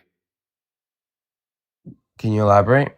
Like mutations that cause disease and like ailments in people. Would you call like a child is born and they're born with like some sort of horrible mutation, like their heart is born on the outside of their chest? Is that orderly? Yeah. Wouldn't you say we live in an orderly universe? If you look at physics, if we look I at don't even know gravity, what Simon. I don't know what you mean by orderly because this is the only universe that I know. And there are parts of it. It's a very specific. I mean, there are parts of it that seem orderly, and there are also parts that seem very disorderly. If the orderly parts prove God's existence, do the disorderly parts prove that God doesn't exist? Sorry, can you repeat the question? If the orderly parts prove that God exists, do the disorderly parts prove that he doesn't exist? I would disagree. So no, that sounds like what sounds like what you're doing then is you're just counting the hits and ignoring the misses. So we don't that would be very asymmetrical of you to do. That would be very illogical for you to do. For you to say, "Oh, look at all this unfalsifiable." Unfalsifiable. Yeah. Indeed, unfalsifiable. Like if you're going to ignore all the ways in which the universe is disorderly and only look at the orderly bits, well, that's not a very good argument for God's existence, right? If you leave the screen, I won't be able to hear you, Simon. Sorry. If we look at the Bible and just what the Bible says, that the Bible kind of explains that. In the first book of the Bible explains that. You think the first book of the Bible explains why people's... Well, you think the first book... Are you about to make the claim that the fall of Adam and Eve explains disease in the world? Because it doesn't make that claim, you know? Wait, What? why? I think so. Why? Okay, Why let's go then? through this. Why then are child pains were already there? Do you think that like child pains during birth grant an orderly universe? I don't really understand the question. What do you mean by that? Well, I mean, I feel like that's harmful to women, right? Overall, like it's not a good thing. It's I mean, I wouldn't say that childbirth and like child pains, to be more precise, are a good thing. But if we look at the character of God, and if we okay, let's first assume that there's a creator Let's that not do created a that. massive universe, Consequences. that created a massive universe, that created um billions of people, that created planets, like a sun, just Here, very very complex things. before we get too far away from the point you made the claim that disease and like people's hearts, people being born with their hearts outside their chest, is the result of the fall. So we're gonna read through Genesis 3, and we're gonna see all the consequences of the fall. And we're gonna see if disease is one of those consequences. Can I explain? Well, Because a lot of times we're just gonna read what the book says. All right. yeah, but you need also a lot of context. Yeah, we'll and a see. lot of like We'll see about that. 1 second. Then let's see. The man. Okay, let's see. The Lord said to the serpent. So this is where all the consequence part starts. The Lord said to the serpent, "Because you have done this, cursed are you among all animals and all creatures." So the first thing is a serpent is cursed. That's the first. Yeah. That's the That's first the first one. one, yeah. Okay. You upon your belly you shall go, and dust you shall eat all the days of your life. Serpents on their bellies. All right. Yeah. I will put enmity between you and the woman, between your offspring and her offspring. He will strike your head, and you will strike his heel. Okay. Hostility between humans and snakes. All right. Number 4. To the woman he said, "I will make your pangs in childbirth exceedingly great. In pain you shall bring forth children." So here, pain in childbirth. Yeah. Okay. Number it's worse too. It's not just pain in childbirth. Dan McQuillan actually has a video on this. More pain. It's just more pain. It's not that it was already there. Yet your desire shall be for your husband, yet he shall rule over you. Okay. Men rule over women. Can I ask what translation you're using? I'm looking at I can read the original Hebrew. No, I'm just asking which one you're using for the one right now. The Masoretic text. Okay. Which is the original Hebrew. And to the man he said, "Because you have listened to the voice of your wife, and have eaten the tree about which I command you, you shall not eat of it. Curses the ground because of you." Okay, curses the ground, but what does that mean? Thorns and thistles it will bring forth for you. So thorns and thistles from the ground. Number 7. By the sweat and you shall eat the plant, and you shall eat the plants of the field. By the sweat of your face you shall eat bread. So hard labor. And from dust you were taken, to dust you shall return. So number 8, that's the final one. Return to the dust. All right. And which part of this do we get, people being born with hearts outside their chest? Context. All right. So what is sin? In it's in the simplest form. What is sin? According to the Bible, sin is breaking God's law. 1 John Not 3. necessarily. Sin is bad. Yes, necessarily. 1 John chapter 3 from God to the Son. Well, specifically, 1 John 3:4 says that sin is lawlessness, breaking God's law. Wait, did the babies sin? Yeah, do babies sin? No. The baby that came out of the Can I explain? Yeah, the baby that came out of the womb with the heart outside his chest, did the baby sin? Okay, well, first of all, I'm letting you guys speak. I'm letting you guys finish your points. I'm not cutting you guys off.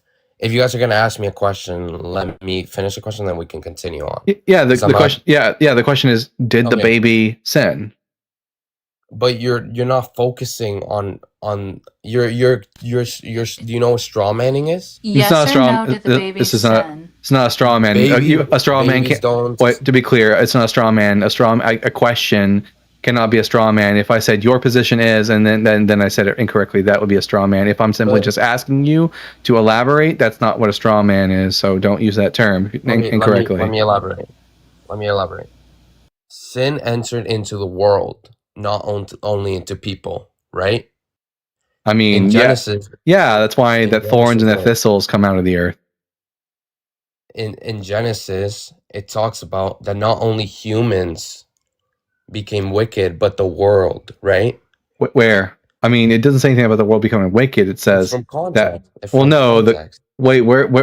God's It doesn't say that though. It says that because of Adam, it says that the earth is affected, but it says that the way in which the earth is affected is that thorns and thistles would be produced from the earth, and that as a result, man would have to work the fields in great toil. Also, those damn dinosaurs with cancer. Jeez. Yeah, who existed before humans, like. And I want to go back on a question that sorry, what's the the girl's name? Ashley? Ashland.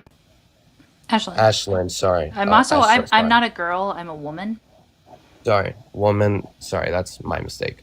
Ashlyn, like Ashlyn asked that. Then why? What was the necessity for childbirth?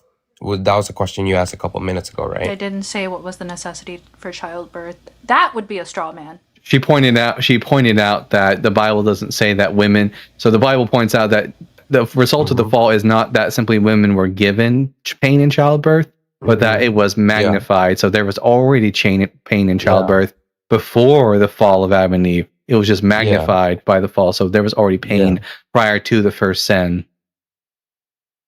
Yeah. Yeah, and she posed a question after that. What was her question? Yeah, if it is that orderly. Yeah. Like, I Is that orderly? don't understand what you mean by orderly. It's I mean, I'm here. I'm here. You're there. We're able to have intelligent communicate. Just a conversation. We're able to. I think we're able to stand on two legs. We have complex bodies. Not everyone. Not everyone. Not the people born without legs, which is disorderly. Don't. Let me finish my conversation. My point. I'm saying, let's say me or you or anyone on this earth tried to make to the complexity of this universe, we wouldn't be able to because we don't have the complexity.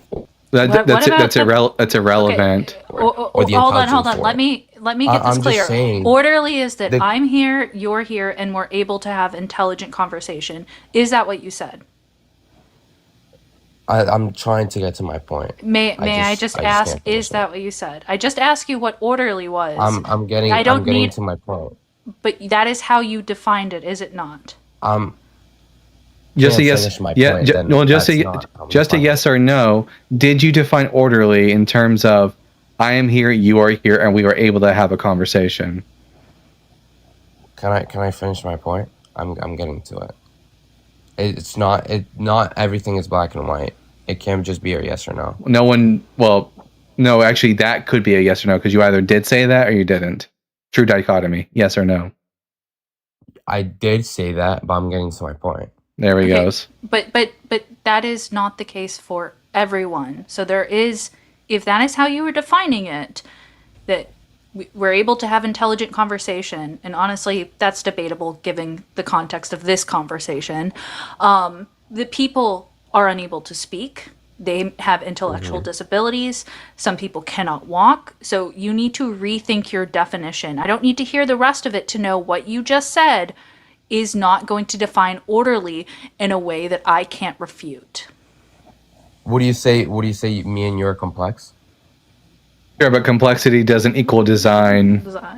That's not the hallmark of design. That's not how we tell things are designed. Complexity also has nothing to do with want order. A yes or no answer from me? I'm gonna ask a yes or no answer from me.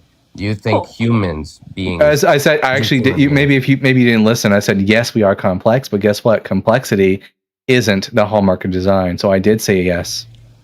Is God complex? Yeah, is God complex? Very complex. Did God? So Who designed God? Yeah. Sorry. Who designed God? If complexity means something's designed and God is complex, Did you have a start? Did you have a start? I don't know. You're an atheist. He tells us in the Bible that he's eternal, but he also is prone to lying. So, like, I'm not. I don't know if we can really trust him on his like. Of course, he would say he's eternal. He's very egotistical. Can I finish my point, please? I can even go back. I wasn't even able to finish. Fine, here, give your point as to what exactly you mean by the phrase orderly. I'm gonna go even more back because I wasn't even able to finish that point, and then we can continue on. Okay, well, just try to focus up. Linear Alright, conversation is very important here, Simon. Yeah, we can't be jumping back and forth all over again. I'm not. I'm just trying So what is it that you're trying? What? Oh, you're about to elaborate. What point are you about to try to elaborate? I'm trying to elaborate on my first point that I did. Is there a creator? Oh, so we're going way back. We're going way back before Genesis 3. We're just taking all that and just shoving it to the side now. Here's my point, and I would ask to not be That's a yes. interrupted. That's a yes. And here's the thing. I respect you guys a lot. You guys are searching for truth. You guys seem like very intelligent individuals, and I really respect that. Simon, that's nice of you to say. I have a problem with how maybe you have a point in all this, but how you're communicating it is incoherent. So we need to stick to a point, remain in that conversation, and then follow that thought train. Okay, we can't go back and forth. When I ask you what order is, and then you give me factors that are a part of the definition, and then when I talk about those factors, I don't need to hear the rest of it. I'm sorry that interrupting you feels a little rude, but letting you get to the end of that thought train is not going to be relevant to the conversation. So can you just answer the question, what is order according to you? I mean, the context that I'm using it in, it's like, it's the complexity of things. It's the way that things fall into place and makes it a working universe. So you think complexity means order? I mean, here's the thing. We have like a very orderly. Well, no. Of human wait, no. Why should I think complex equals orderly? You think that like disorderly things can't be complex? Like for example, the heart of the child born with a heart-sized chest. There's a lot of things that are very complex about that. It's both complex, but is it orderly or disorderly? Well, turbulent flow is so complex that scientists really have difficulty studying it, where laminar flow is easier. In fact, I would beg to differ that when I see things that are more complex, like having more variables, it lends to in order, because what's going to happen is that there's so much going on in that it's hard to predict the outcome. So I would say order to me, because the only reference that I have is in relation to things that I have to look at in the universe. I can't have it outside of it. So when I think of orderly, I think a relative term, not a term that expresses complexity itself, because there are complex things that are orderly, and then there are non-complex things that are orderly as well.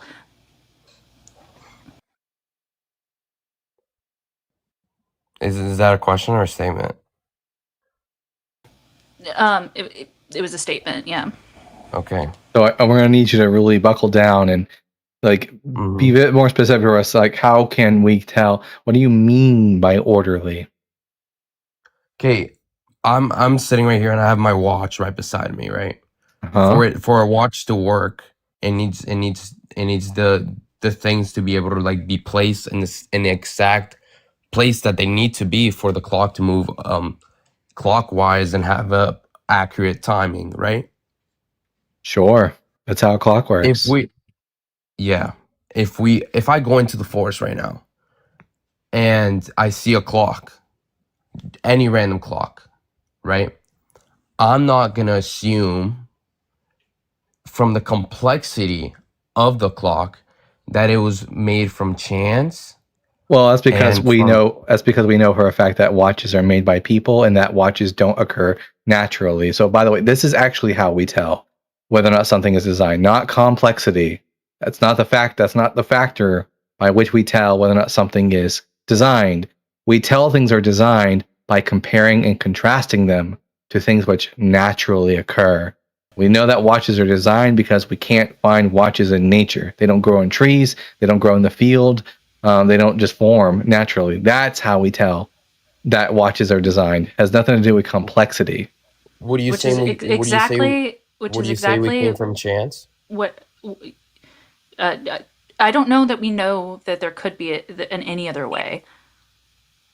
So Would I you don't say we know. came from chance? Yeah, I don't know. As a hard determinist, I would say it's not. I would have to ask what you mean by chance. Like if you're an atheist, you believe that from my understanding that there isn't a God, and that Well, as an atheist, I just don't believe in God's existence. As far as I know, there could be a God. I'm just not yet convinced that there is one because no one's given me a good argument. If you mean by probability that we came Yeah. from, yeah, of course we did, because everything that exists has a probability to it. But if you're saying that it could be any other way, I would say you would have to demonstrate that for me to believe in it. let's look at the planets in the universe. There's only from our knowledge, there's only one planet in this, from our observable universe, that has intelligent beings. Yeah, right? how much of the universe have we actually checked? Have we checked? Yeah, how much of the or universe? observed? Observed, checked, both. How much of the universe have we observed? I wouldn't be able to tell you the exact number, but I know it's not. It's not even. It's a lot, but it's not a lot. It's not even 1%. Not even 1%. Not even half of 1%. We're also finding evidence for life-sustaining things within this galaxy. So the likelihood of it being outside of this galaxy, increases the more evidence that we receive. That's just how science works. And as Stick says in the conversation, exactly what I was about to say, it's like taking a tablespoon out of the ocean and wondering why there are no fish. As far as you know, life, even intelligent life, could be teeming in the universe. We just have no way of knowing right now because we've barely observed any of the universe. Would you say there's necessary factors for there to be intelligent life in a planet? Or yes, yeah, absolutely. I see no problem with saying that there are necessary factors. Yeah. Would you say those factors have to have chance? Because there needs to be a chance. There needs to be factors that align. Everything for is there a to be- chance. The chance that we exist is 100% because we're here. But I'm saying overall, because if we have an atheist perspective on I don't think you understand what chance means. I'm sorry for interrupting you again, but probabilities, you need to be able to compare them. Literally, how we determine probabilities have to be comparable to when something doesn't occur. And what Dalton just said about picking up that teaspoon, you have no idea. And the correct answer to this is, I don't know. And that's my position. It's a lot of people's position. I have here that chance is defined as something that happens unpredictably without discernible human intention or observable cause. That is, without discernible. That doesn't mean that there isn't a cause, just that we haven't yet discerned it. In other words, chance is it's a subjective, it's oh, I can't see the intricacies behind how this could possibly have been happened. Therefore, we call it chance. It doesn't really tell us much. Are there any other definitions to this? Because it also pertains to probability. The assumed impersonal, purposeless determiner of unaccountable happenings, the fortuitous or incalculable events in existence. Uncalculable. Yeah. But to make any argument on the predictability or likelihood of something happening would just be an argument from ignorance. I don't know, therefore it must be God. What do you mean? No, that's what that is. So that's called an argument from ignorance. It's a logical fallacy to make a positive argument for something like God's existence based on our ignorance pertaining to some subject. Like, I don't know how this could be, therefore it must be God. That is what's called an argument from ignorance, and it's a logical fallacy. Yeah, also, it's the possibility of a particular outcome in a certain situation, also the degree of likelihood of such an outcome, and that's how it's being used in the context of this conversation, as far as I'm aware. Would you just say it's ignorance to say otherwise? That there isn't a God? No, that's the humble thing. That's not our position, by the way. Just be clear. That's not the atheist position. The atheist position is not necessarily the positive claim that there is no God. The atheist position is saying there could be a God, there might not be a God. I'm not convinced that a God exists because I've not been given a reason. That's not absolutely ruling out that there is no God. All that's required to be an atheist is to lack a positive belief in God's existence. Not to Would be you say positive. that's more of an agnostic stance? It's an agnostic atheist. They're not mutually exclusive propositions. Simon, for example, if someone was like, hey, Simon's a liar, Yeah. and I say, well, I don't believe that he's a liar because I've not been given evidence to that.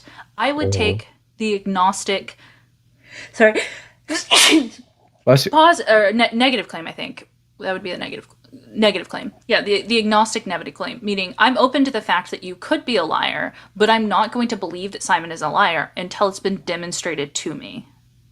Thank you for the blessies in the chat. Yeah. Sorry, I should have muted. That's a bless you from Peggy. Yeah.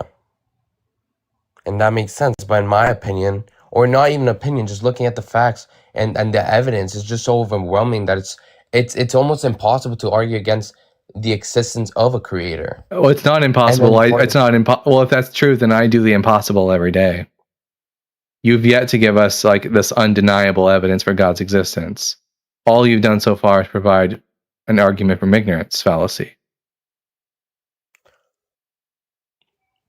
My entire stance on my faith and where I stand with Christianity is that when I look at the complexity of the universe, when I look at the intricate design, when I look at things, Whoa!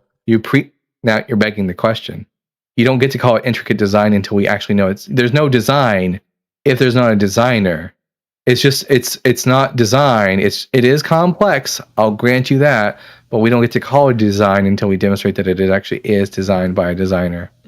Simon, What do you say? Looking at science and looking at the evidence, would you say the universe had a start? Do you believe in Zeus, Simon? In Zeus, no, I do not believe in Zeus. Well, why not? The evidence don't prove to the existence of Zeus. But where does can you describe lightning to me right now? Where does it come from? How does it exist?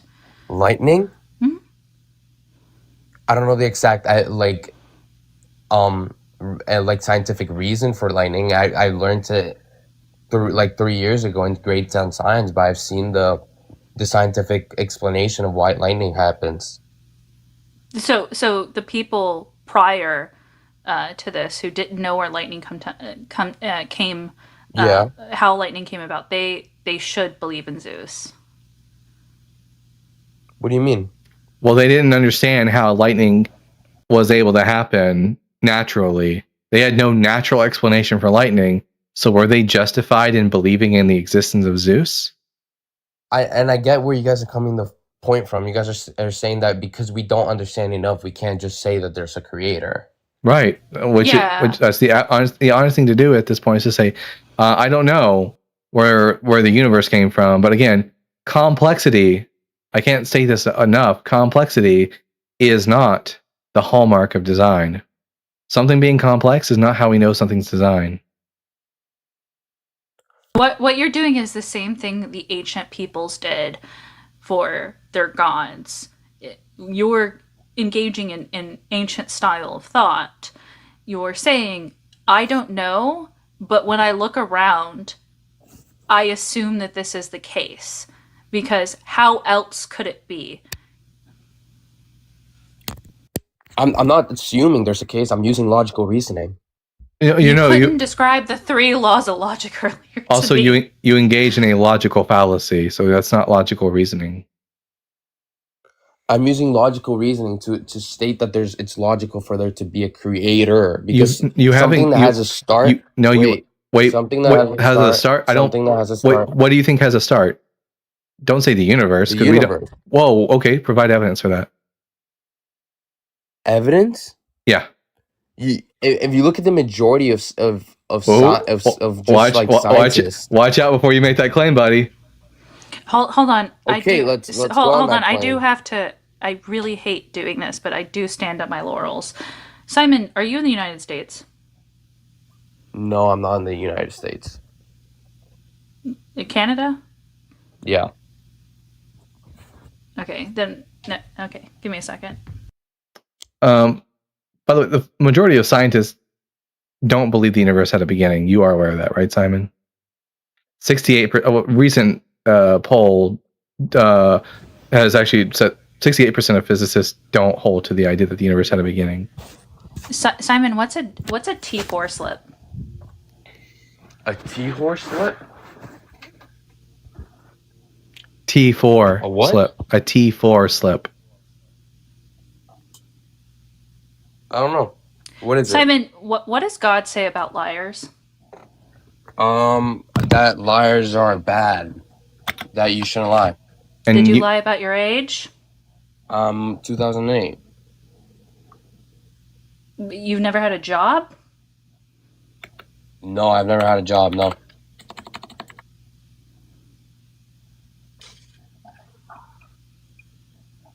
It's up to you, Dalton. I just was getting some people in the chat say It's not enough for me yet to get rid of them. But anyways, no, the majority of physicists don't believe the universe has a beginning. Is it okay if I fact check you? Yeah, go ahead. The majority of Dalton, rewind. Did they say 2007 earlier? Here, let me take a look. But the Quran. So in wait a the minute. Quran, rape Wait a is minute. totally okay. I think this person's actually a secret. Let's take a look. the things to be able to. What do you say? What do you? That's why that thorn. Let's first assume that there's a. In the United States, few recently term we well. Looking very girthy. Onto something I'm not aware I of. would love to just accept Wait, this so- and be like, oh, it's good for the channel, general- but I refuse to speak to minors in any sort of way, and I do want to verify. Real quick. And I think it's just good moral. Simon, are you at least 18?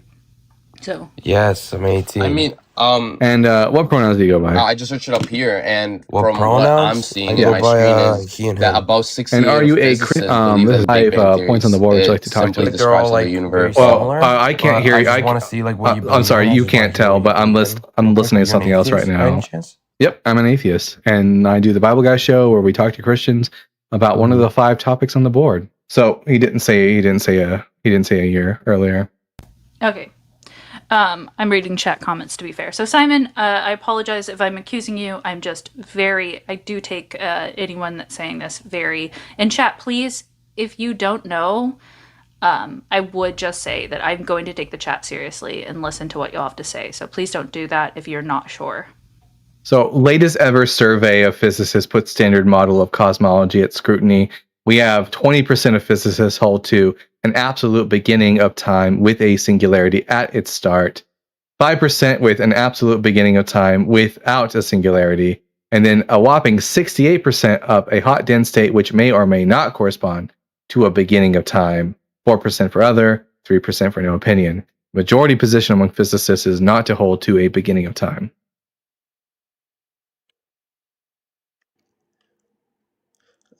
Singularity. But that percentage doesn't prove anything. That's just saying that people believe that it started. No, it proves your statement wrong earlier that the majority of physicists hold to a beginning of the universe. That's all it disproves. The majority of physicists don't hold to this idea that the universe has a definite beginning. But it doesn't disprove it either. Yep. So give us the argument for the universe having a beginning. I'm saying that that if we look at something that has a beginning and a start, it needs a creator. Sure. Right? Well, now what's the evidence that the universe has a beginning and start? Would you say the universe is infinite? Yeah, that's the majority position You amongst say the universe is physicists. infinite? Yeah. If it's not finite, then it's infinite, right?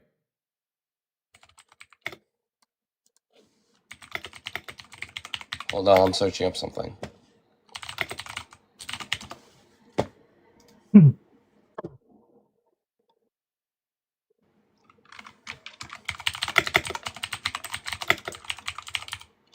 We can't sit here forever while you're Googling, Simon. This You were is searching also- AirTags. I just this- didn't have them on the. This on is the other most. two. Is it? So one thing that we're going to look at when we look at data. So make sure when you pull this up, the sample size is matches, and that it's a recent data point. So it has to. It cannot be before Dalton's data point. Okay.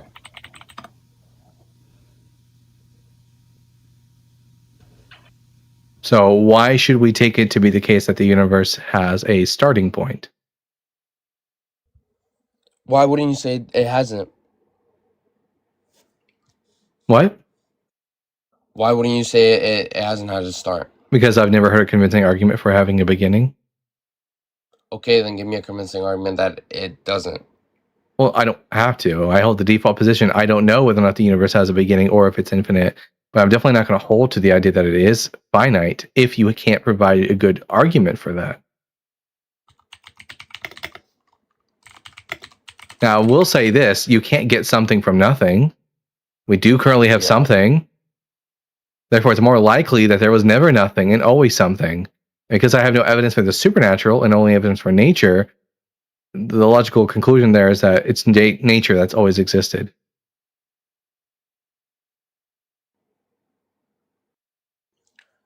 Have you heard the argument of an actual infinite cannot be completed by successive addition? Yeah, that's not a problem for B theory of time. That's only a problem under A theory of time.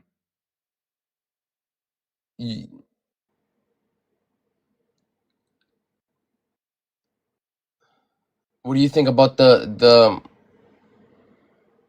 fact that the universe has been expanding, that the universe expands? It's been expanding for 13.8 billion years, but like before that expansion, how do we know it wasn't like it didn't go through an infinite series of expansion and contraction over and over again, and our current expansion is just one of those infinite expansions?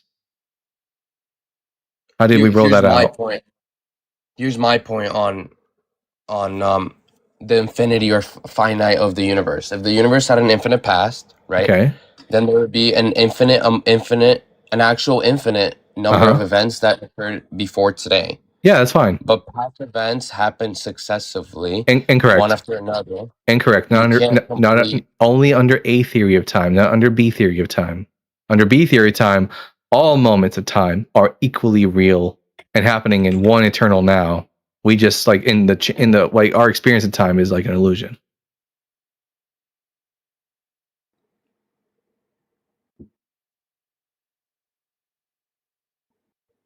You think maybe you might want to do a little bit more reading on A and B theory of time before you have that conversation?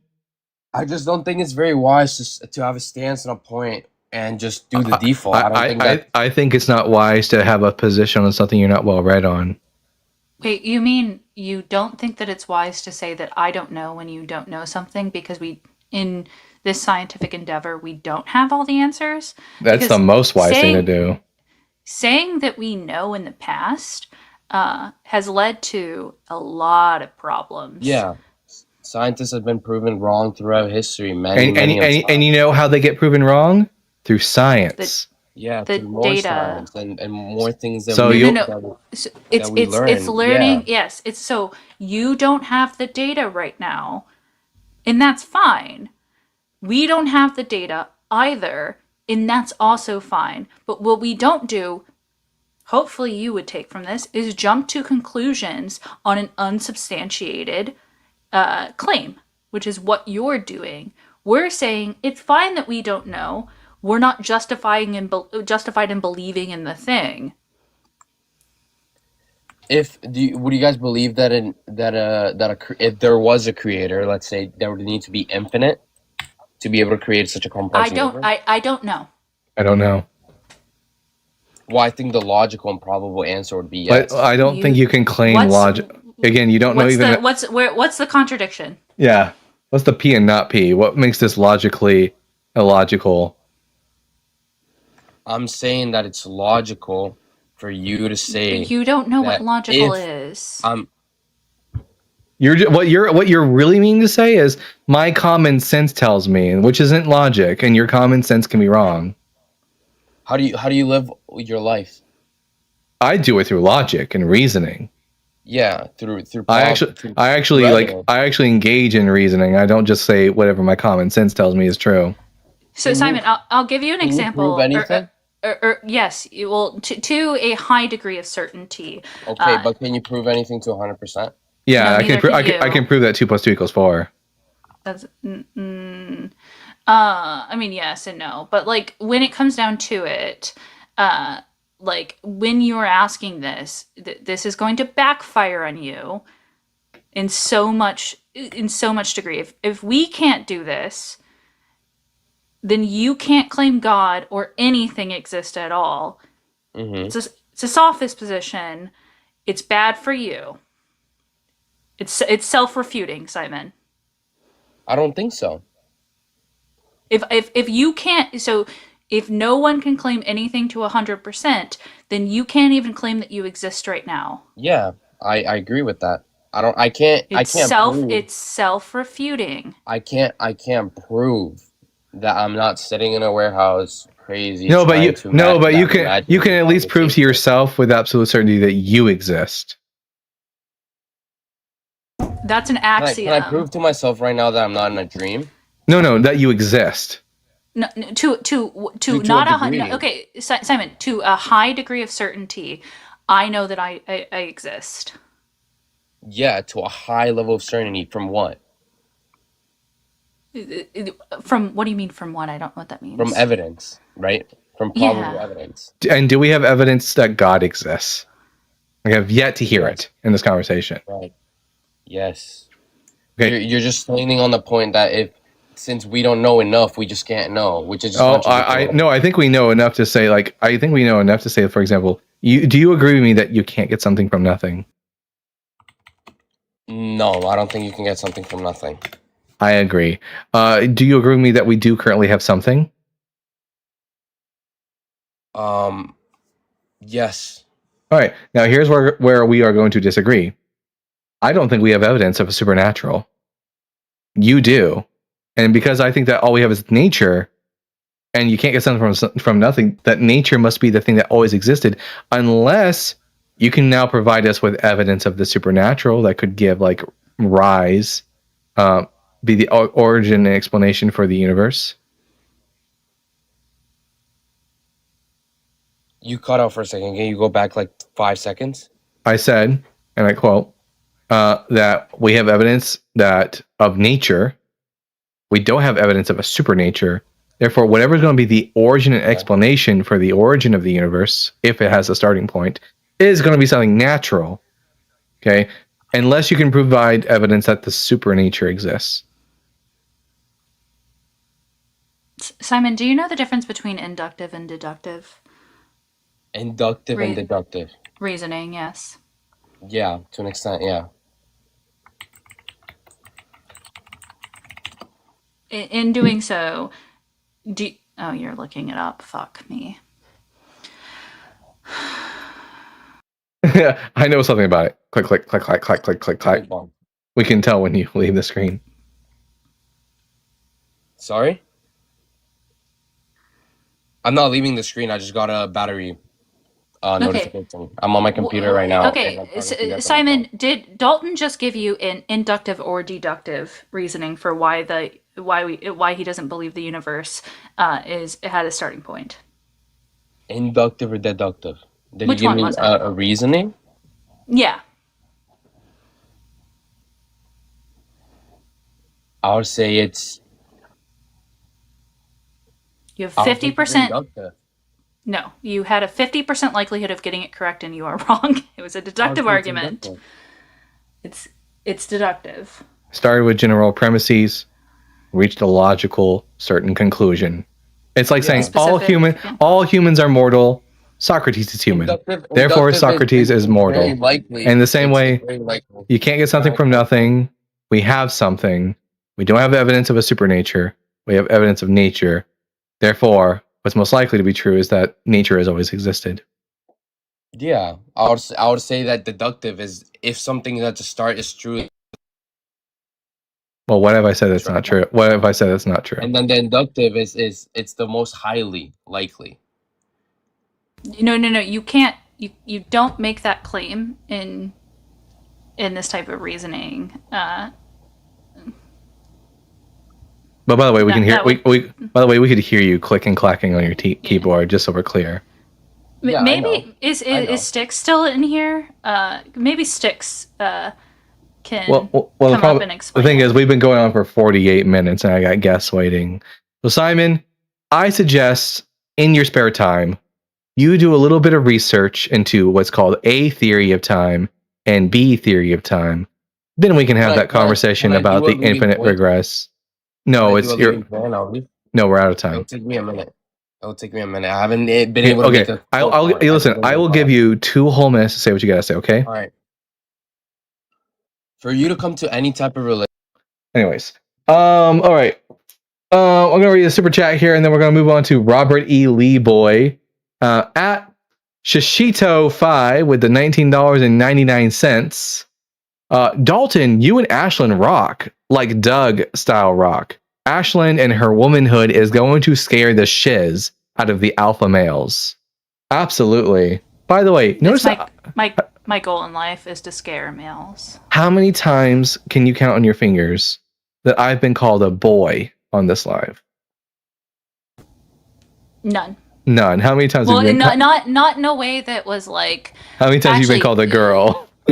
I wouldn't say none. I think that actually that's wrong. They use it very specifically to say be like a dismissive. scared boy or whatever. But like it is generally used that I am a girl, not a woman.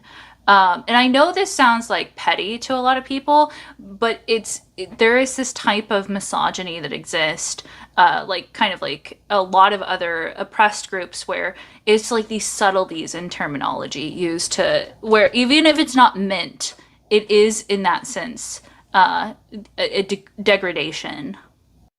Robert E. Lee Boy, are you at least 18 years old? Yes, sir. And what pronouns do you go by? Him. And are you a He. Christian? And are you a Christian? Yes, sir. All right, I'm Dalton, the Bible guy. This is my co-host Ashlyn. Which one of the 5 points on the board would you like to discuss with us? Kind of just do like all of them. Kind of. I just want to talk to you. Is that okay? Just pick one, because we don't have enough time to talk about all of them. I guess one. All right, the Bible's bullshit. Well, the reason I think that is because it contains scientific historical errors, contradictions, and failed prophecies. Okay, so I'm just gonna say I went to a Christian school. I don't know how good I'm gonna do at this, but I'm gonna try. So, where do you think we came from? My parents fucked. Okay, where do you think? But what does this have where to do you do think- with? What does this have to do with number one? Oh well, it starts from a beginning. A beginning. You think the Yeah. universe has a beginning? Yes, sir. Okay, provide the evidence for that. Well, I mean, there has to be a creator for everything. No, Can there you prove doesn't. to me that there has to- that there can't be? No, prove that there needs to be a creator for everything. Okay, well, you say the Big Bang Theory created, or I don't know if you do. What do you believe in? You believe there's a Big Bang Theory? The Big Bang is happening. Okay, well, it said that happened from dust particles and stuff, right? No, Okay, well, how did it start or whatever? the 13.8 billion years ago, the universe was very dense, and then it began to rapidly expand, and that's Okay, all. well, where did- That's all the Big Bang Theory is. Well, where did that come from? Well, what if we don't know? If we say we don't know, should we just make an argument from ignorance to say therefore it must be God? No, it's not from ignorance or whatever. I mean, Well, if you say I don't know, therefore God, that is an argument from ignorance. I don't. Well, I personally don't think something can come from nothing. Me neither, which is why I'm inclined to think that that the universe didn't come into existence. That it's always existed in one form or another. Wait, what? Yeah, I'm because not like you can't get something from nothing. I agree, which is why I don't think there was ever nothing. what? Hell, I'm trying to think. Sorry, I'm trying to like process what you said. There's never been. Okay, I understand what you mean. So you think there wasn't a beginning? So it just kept on going. It had to start from something. Why? Because something creates more stuff. What do you? Well, there's not more stuff. What are you talking Yes, about? sir, we're at where we are today. Wait, no. The number of stuff is like at least like on the fundamental level. We haven't gotten anything new, as far as I know. Yeah, but we're all created, and we had to come from something. I mean, I was created in the sense that my parents had sex, but like I'm not Yes, creating. sir. I'm not creating. But like they, anything that I was made out of, I wasn't made out of nothing. I was made out of already existing material, and Yes, sir, and I'm saying- and the universe would be no different. Didn't come from nothing. It just came from something else that was already existing, made out of previously existing material. So what made that previously material? that you said? What if it just goes back forever with no beginning? Well, that's what I'm saying. There has to be a creator for something because it Well, will there- just keep doing that Well, no, over and over. why not? Yeah, you're right. There it can be both ways. But the more like believable thing would be there has to be a creator. The more believable answer is never going to be Magic Man, big magic invisible man who's responsible for like creating things from nothing. That's not going to be more likely than that nature exists and has always existed. Well, you said I don't get how the Big Bang can create us that have like such like such detail. What detail? It just takes time. Evolution. It takes time for us to be talking on here, like yes, with our brains and stuff. Yes, human brains didn't pop into existence out of nothing. They slowly evolved over billions of years. The evolution could be correct, but even then, it still had to come from something. Yep. Evolution starts with abiogenesis, where inorganic materials become organic life, and those organic materials are formed in the heart of stars, and stars are formed from like hydrogen and helium like being compressed because of gravity. And before that's the Big Bang, and before that, who knows? But we shouldn't jump to the conclusion of Magic Man. Could God create a universe in which intelligent life didn't exist? I'm not really good with the big words. What is that? Can you just further explain that? You used the same word that Ashlyn just used. I didn't use the intelligent whatever. Intelligent life? Okay, fine. Could God guess, create a universe in which life didn't exist at all? Would he or did he? What do you mean? Could he? Could he? If you wanted to, yeah.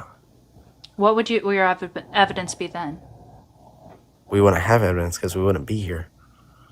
So it is the case that that just because intelligent life exists, that you attribute that to God, but God could do the thing in which no life existed at all. Well, I mean, there's also historical evidence, is there not? I mean, from that Jesus was a real person. Sure. Pivot as fuck. That's crazy pivot. Just to be clear, are we moving away from the topic of the universe having a beginning to talking about the historical Jesus? Are we pivoting? Well, no, but I'm saying like that Jesus, but Jesus, spoke the word of God. Jesus existing has nothing to do with whether or not the universe has a beginning. He shared the gospel and told what God did. This is just to be clear. If we talk about this is a pivot. Are you wanting to talk about fine, this then now? We can go back. No, we can go back. I'm not trying to that's not what I'm trying to do. Okay, we can go back. We don't have an evidence of the beginning of the universe so far throughout this conversation. You just keep insisting that there has to be a creator, and yet you don't give us a reason why there must be a creator. So then we both have different. Well, we obviously both have different, but you're not. I have arguments. You don't. I have given you arguments. No, you've said all you've said is I gave you a syllogism. Could you provide me a syllogism that demonstrates that there must be a creator? Like a premise 1, premise 2, conclusion. I still don't think my point was addressed. About what? So, like, say we're able to intelligently discuss this outside, so we don't actually exist. What would your evidence be if God created a universe without the life at all? You were just saying that because life exists, therefore God. But what if that wasn't the possibility? You have to engage in this hypothetical because it determines your position. Not really, because we wouldn't know if he just did. Like, we wouldn't be here. Well, wait, I guess I'm not It's called a understanding. hypothetical. Yeah, I know, and we wouldn't be here. We wouldn't know. We wouldn't know who any. We wouldn't. Either I don't know how God to explain can't it. We do wouldn't. it, or we're not able to discuss this. Like I don't understand. I'm not Well, understanding. I don't know what you want me to tell you. I mean, I'm How telling you would that you feel if you didn't eat breakfast this morning? I usually don't eat breakfast. So you don't know how to engage in a hypothetical. Here, Ashlyn, ask me. No, I'm not. Hey Dalton, how would you feel if you didn't eat breakfast? I would have been fucking hungry. But I did eat breakfast, but I'm able to answer a I had a Red hypothetical. Bull. So, robot, I mean, whatever your name is. Now you know how to engage in a hypothetical. We're not talking about what really happened. We're talking about if this would have happened, what would Yeah, you I have know, and I felt? was, yeah, that's what I was saying. Like, So if we you wouldn't did know because we wouldn't be here. if you didn't have breakfast this morning, how would you feel? So hungry. okay, Right. cool. Now we've established this. Do you think that God could engage in a aspect where he could create a universe that life didn't exist? Yes or no? Yes, ma'am. Okay, so you do think that God has that power and that it is a possibility. So why are you using life as a example of like why it is the case that God exists when God could have done otherwise? Because it says in the Bible that he created us. And That's earth. that is a claim. It also says in the Mesopotamian text that that Anu and Ki, the gods, created everything else. Like, just because an old book says something doesn't mean that that's true. You don't Well, believe. it was written by how many was it? 40? No, we don't know the number. 40,000? No, we don't know the number. I thought it was written by like No, this 40 is different people. Nope, that's Would- what would it- would it evangelicals matter if say. it was? Would it matter if it was 1,000 people that like? Do you believe in Islam? No. Okay, it was written by multiple authors. Yeah, I know. That's why I said like 40. Yeah, the number of authors doesn't matter. Well, I'm saying it's multiple different people. And to be clear, but when they're I, all. and to be Wait, clear, can I just, to be clear, the number of authors doesn't matter. I'm just saying, listen, like they didn't like Hey, they all Robert, came together. Robert, and- Robert, I wrote a book. It spans from different conversations that never communicated with each other, and we all have different things to say about our morals, and we all agree on them. Therefore, my moral consideration that you're an asshole is such that is real. So you're just calling me an asshole? Well, no, I have a Trying to make lot an of other analogy. people that agree with me. Okay, maybe here's a real life one. That a lot of people across a span who have not spoken with each other have written anti-Semitic comments. Is being anti-Semitic a good thing? I don't know what anti-Semitic is. Not hating Jewish people because they're Jewish. No, wait. I don't know if I answered that right. So just because a lot of people come to the same conclusion does not mean that it is true.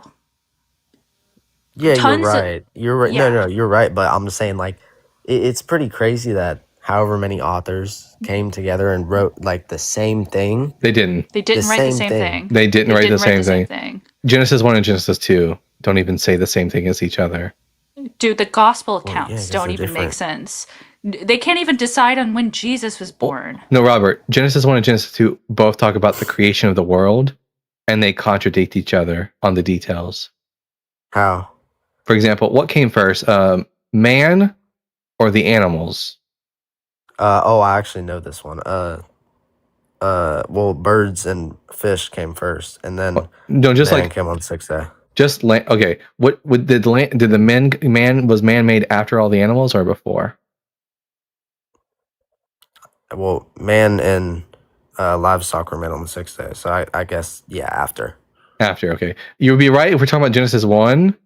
You'd be And then you go to wrong. Genesis. Yeah, you I go know. to Genesis 2 and Adam's made first, and I know then what you're all the talking about. animals. They can't even agree with each Yes. other on this I detail. looked this up, and it was what's his name? Cliff was talking about it.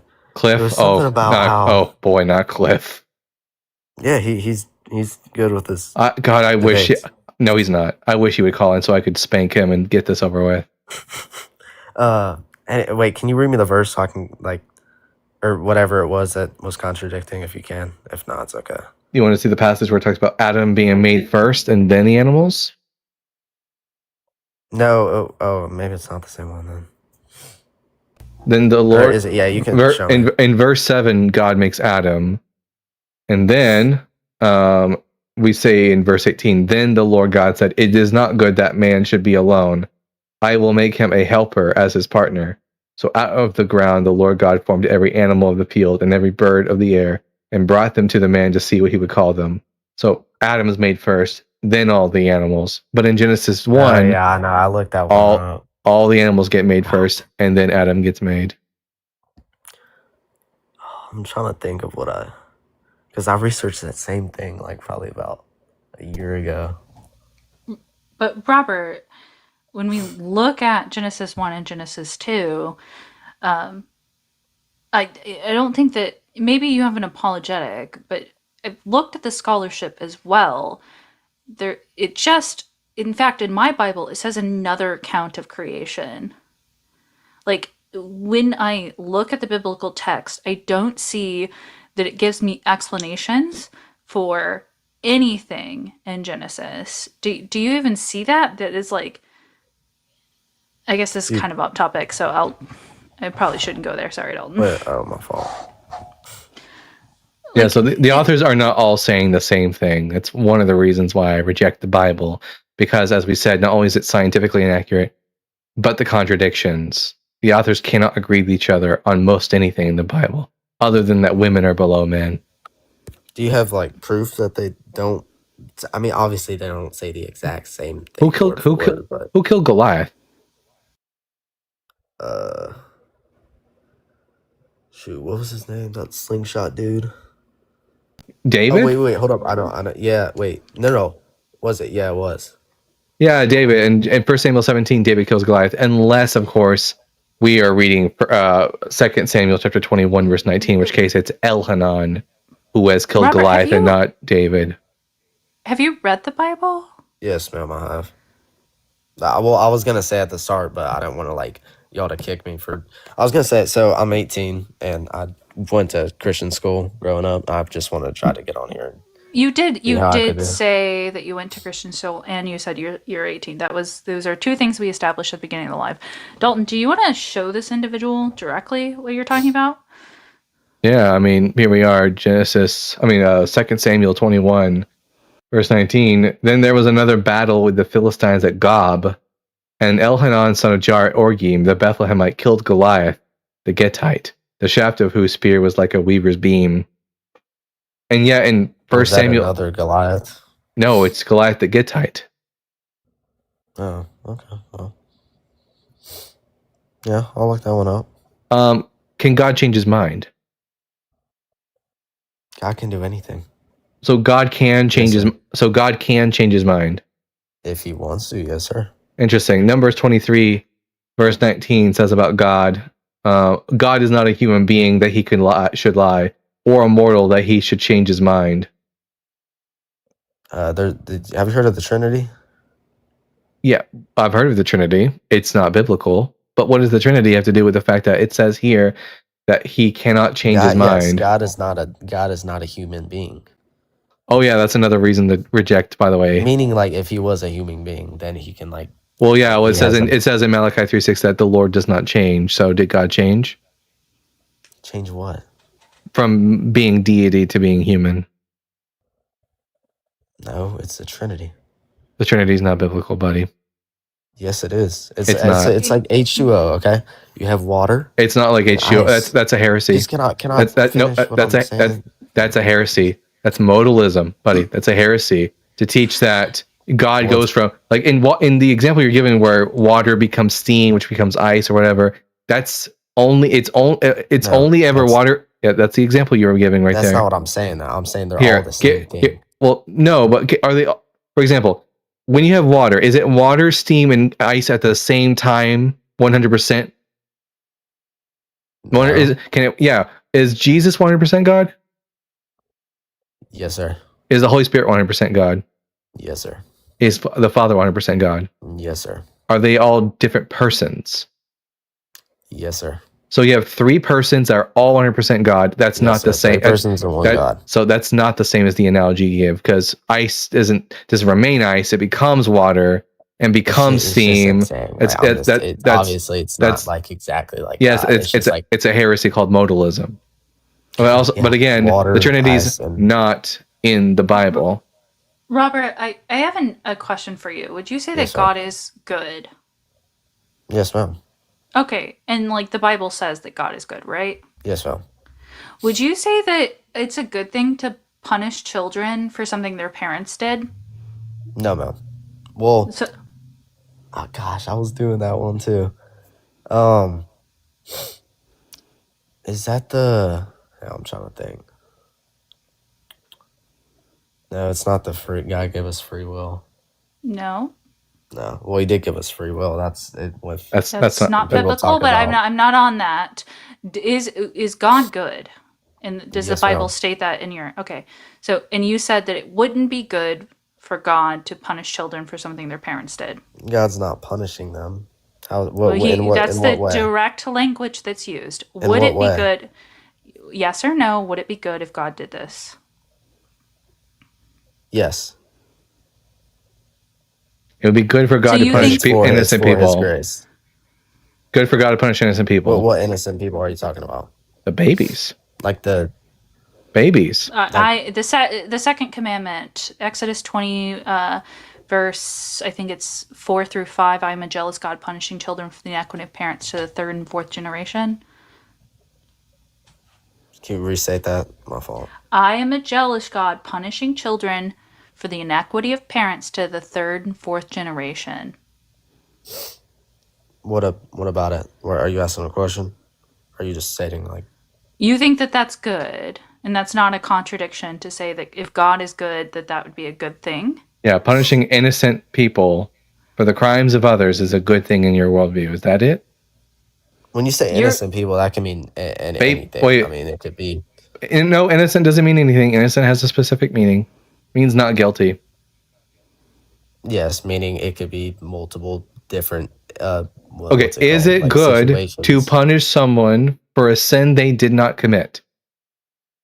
No. Does God ever He's punish not people? punishing it. Wait, God doesn't punish people for sins they don't commit? Because it says here in the 10 Commandments that He punishes Hold up. the Hold on, children wait, say and that the again. children of the children to the 2nd and 3rd generations. You're going It's- too fast. I'm not going fast. Trust me. It I says could literally I was trying pick to this think about up. the last. No, I was trying to I- think about the last thing while listening to that. Yeah, because like the fact is that no matter what evidence we give you, you're just going to deny it, and it No, doesn't I'm not. matter I what already you. said It that. doesn't matter what you think. The fact is that we have like 350 viewers in here that can see right through your bullshit. read the highlighted portion of read the highlighted portion. What does it say God does? I can't see the full F, but it's punishing children for the iniquity of parents.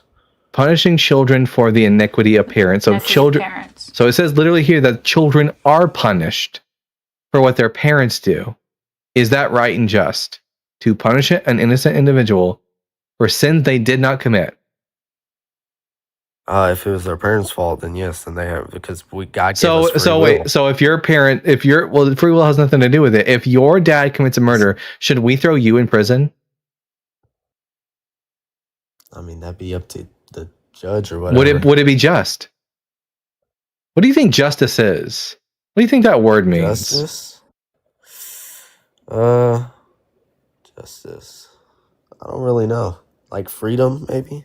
You think the word justice means freedom? I don't know. You don't I'm know not what good with words. clearly. So, do you think that injustice, the process of using laws to fairly judge cases, redress wrongs, and punish crimes? What do you think fairness is about? It's about equal weights and measures, right? It means that the guilty get punished and the innocent don't. Then I guess no. I don't. Okay, and is justice a good thing? Like being freely, like Being justly punished, having justice served, is justice a good thing? yes. Okay, so it is a contradiction then if the Bible says God is good, but he is unjustly punishing people. That is a contradiction. Well, being on earth and like being given justice from the court or whatever is totally different from God. This is God doing this. We already displayed this to you. I know your username is Robert E. Lee, and so you don't even know history, but at least if you're going to believe in the fucking I know Bible. some history. Yeah, no, you don't. Given your name. Just, I'm 18. you don't You're even probably know the Bible. 25. I mean, thank you. But no, yes, I understand that you're 18.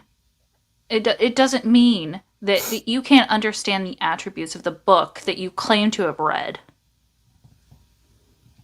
Ma'am, I said I went to a Christian school. I said I don't know how I'm gonna do on this. I'm gonna just try, see how I do. I've read the book, but I haven't read the whole thing.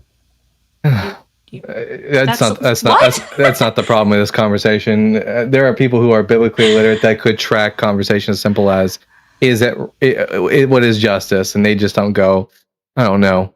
But anyways, I'm gonna bring up someone else. Robert E. Lee boy, Have a good night. do some thinking. All right, boy, oh boy. Robert E. Lee was a traitor. Yes. Yeah. C. C is loading in. They're having a hard time loading in. I bet you say AI for first grade math, bro.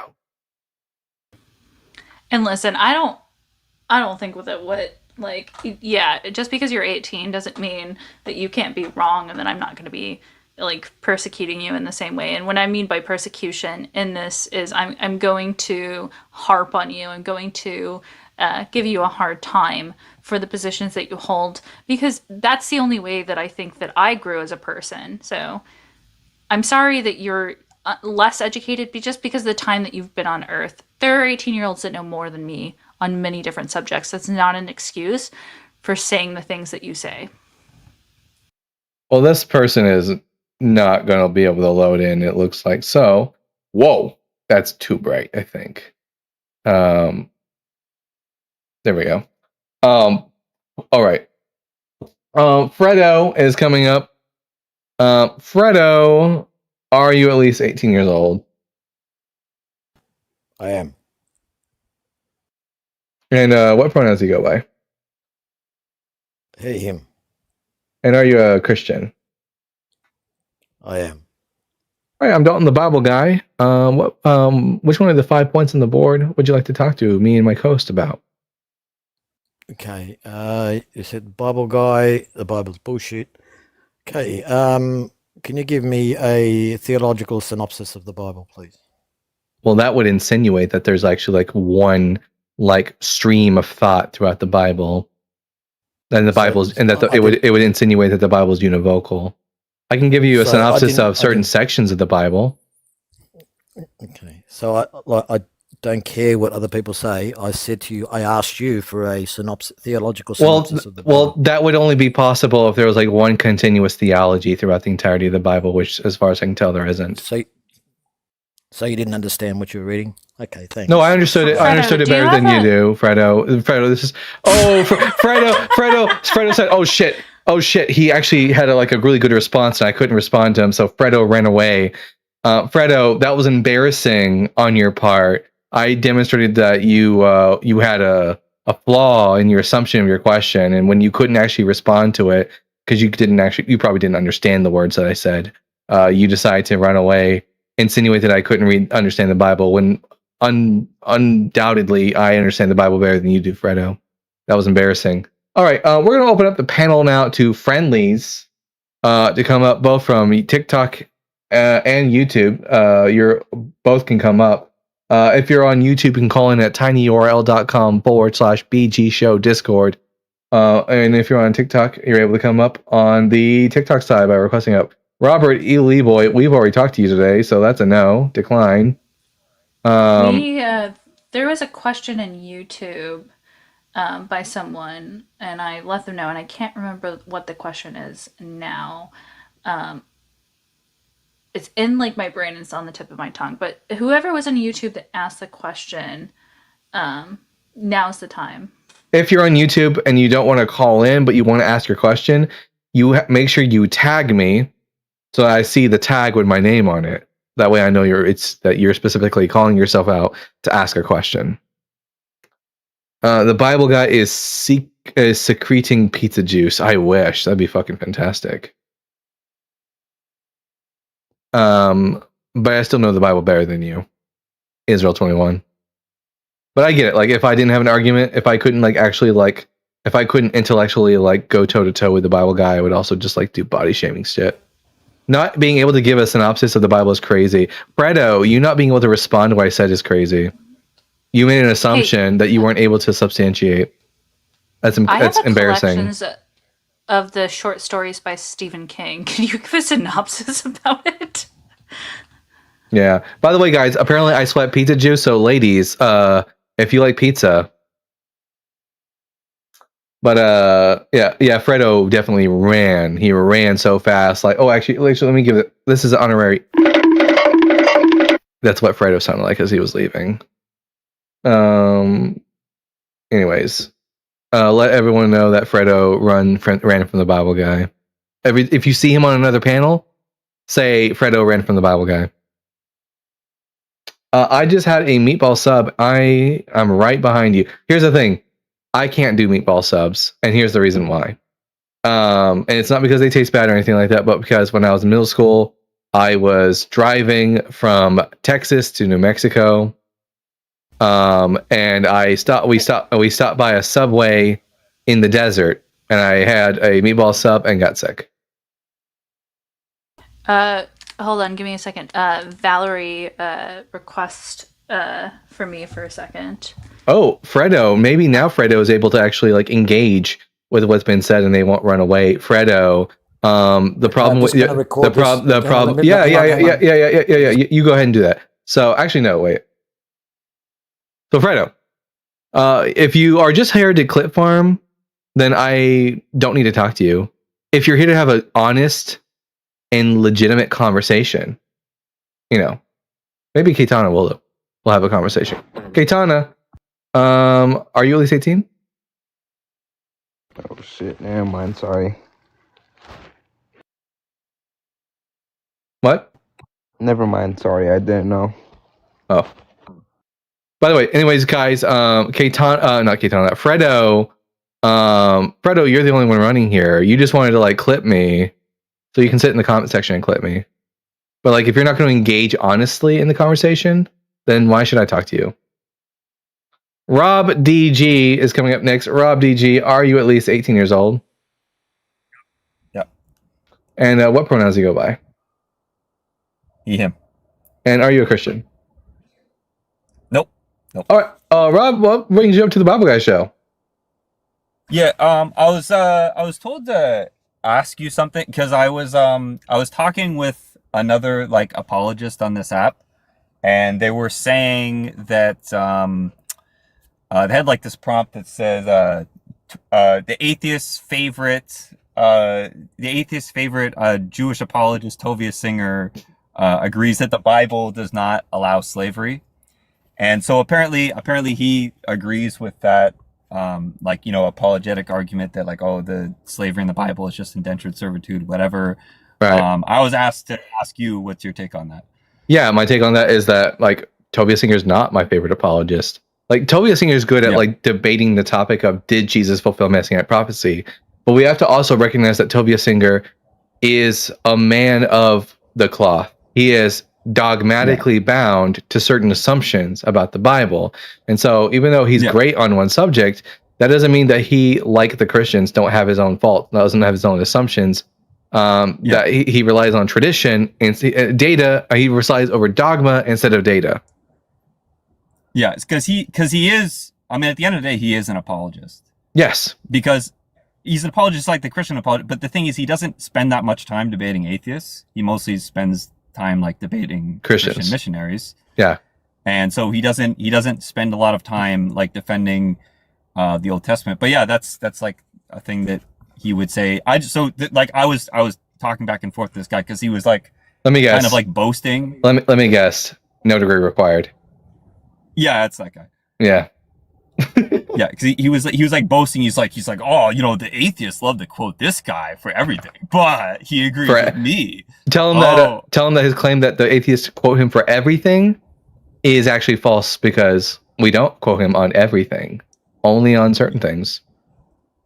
Yeah, but yeah, like I wouldn't use Tovia because like Tovia Singer, I guess like the reason he goes on like certain podcasts and stuff is because like he's easy to talk to and he's funny, and because like he also like on that subject he's very knowledgeable, but like I wouldn't trust him on like that other stuff. Yeah, to explain to explain to me like what does the Torah mean by this law and that law, whether or not we should believe in evolution or not. I wouldn't trust Tovia Singer with that at all. Yeah. And then also even morally, even morally as well. Yeah, but also like even when morally, because Tovia Singer, even though Tovia Singer doesn't say as much because he doesn't want to alienate the Muslims in his audience. But yeah, he's a massive Zionist. Yeah, but he's in the wrong. I was listening to something he was talking about when he was talking about Paul, like in the New Testament, and he just goes off on this random tangent. He's like, no, he was talking about Jesus. He was talking about like the Good Samaritan or whatever, and why he doesn't like the story. He's like, Samaritans at this time, this would be like if you're helping out the guy with Hamas. I'm like, okay, I don't know what this comparison is, but like, no. And even when it comes to the topic of prophecy, I have some disagreements with Tovia. Tovia thinks that Isaiah 53 is about all Israel at all time. I think it only applies to Israel, the righteous remnant, and only during the Babylonian exile. And it contains a prophecy that failed to come to pass, something that Tovia wouldn't affirm. So clearly, no degree required is like pathetic, and he's like trying to get the tiniest little W he possibly can. It's sad. Yeah. Okay. So I'll send him this if he asks again. But this is the Bible guy's opinion on it. I'll ask Justin Deconstruction as well what he thinks. But absolutely. All right, Rob. Okay. Well, thank you for coming up. Yeah. Have a good night. See you. All right, let's see if Fredo is ready to have an honest conversation with us about the Bible. I doubt it, but we'll see. Fredo, did you understand my objection to your question?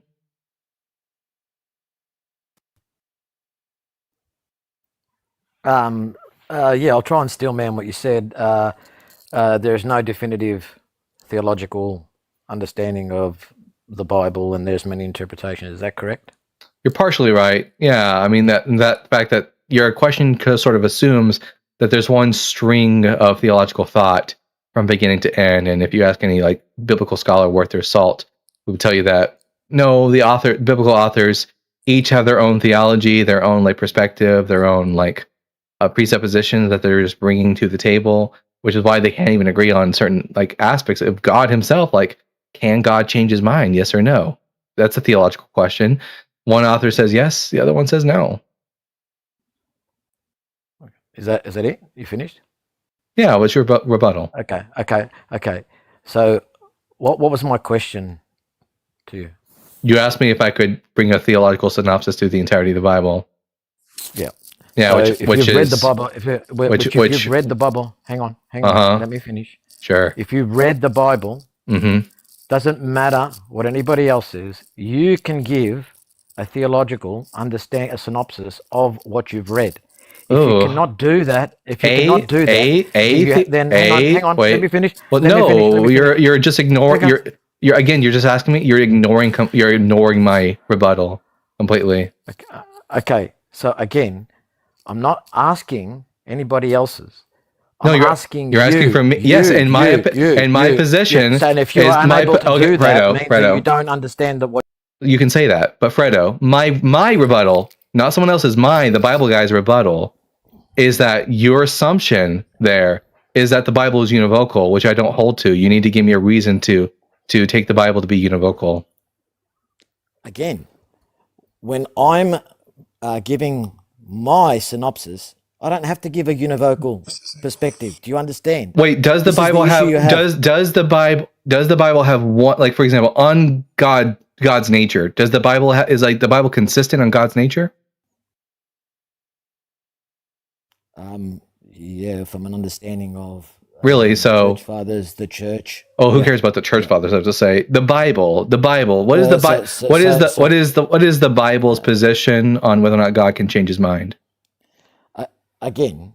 What is Christianity? What's Christianity? Well, there isn't a single version of Christianity. You probably belong to what's your understanding Whoa, of Christianity? whoa, chill out, mouth breather, chill out, relax. Well, if you relax, chill out. So my answer, and I'll just tell it to you again, I don't give a privileged position to any particular denomination of Christianity. You probably think, oh, your denomination is the true one, so your denomination is the definition of what it means to be Christian. But like Christianity, does it mean to believe that Jesus is God? Well, for some Christians, yes. For other Christians, no. For certain books being canonically valid, like is First Enoch scripture? Some Christians would say yes. Some Christians would say no. Salvation by works with faith, or salvation with faith alone? Some Christians will say yes. Some Christians will say no. So there isn't a uniform monolithic idea about what Christianity is. There are Christianities, and you probably have your own position, and others would have their own position.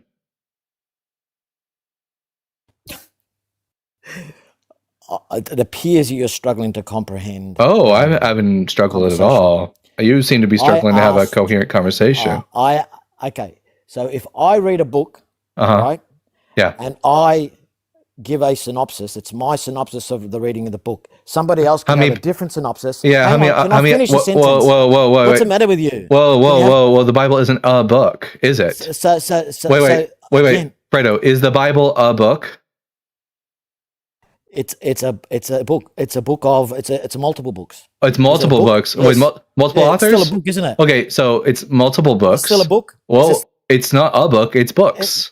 The Bible is a collection, it's a library of texts. Every book has its own author. Why are you muting? And we don't just start with the assumption that all the authors have one particular view about what God is like, especially when they blatantly say otherwise. So if your analogy wants to be like on par, you want to say something to the effect of, what happens if I read all these different books by these different authors? Then your analogy will be like correct. So go ahead. I'm just wondering whether you're going to cut me off as soon as I speak again. What was that? This is disingenuous. You just shut. Oh, sorry. Finger slipped. Yeah. Anyways, no one cares about the. Anyways, no one cares about the meta. I'm recording this. Yeah, go ahead and record it. Yeah. Showing that you're running. Nope, not running. Just showing that you're running. I don't take you seriously. You mute. Oh, what was that? You mute. Oh, what was that?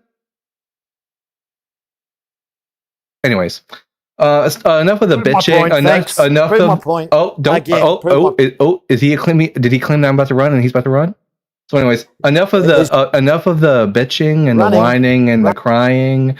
Would you like to have a substantive debate?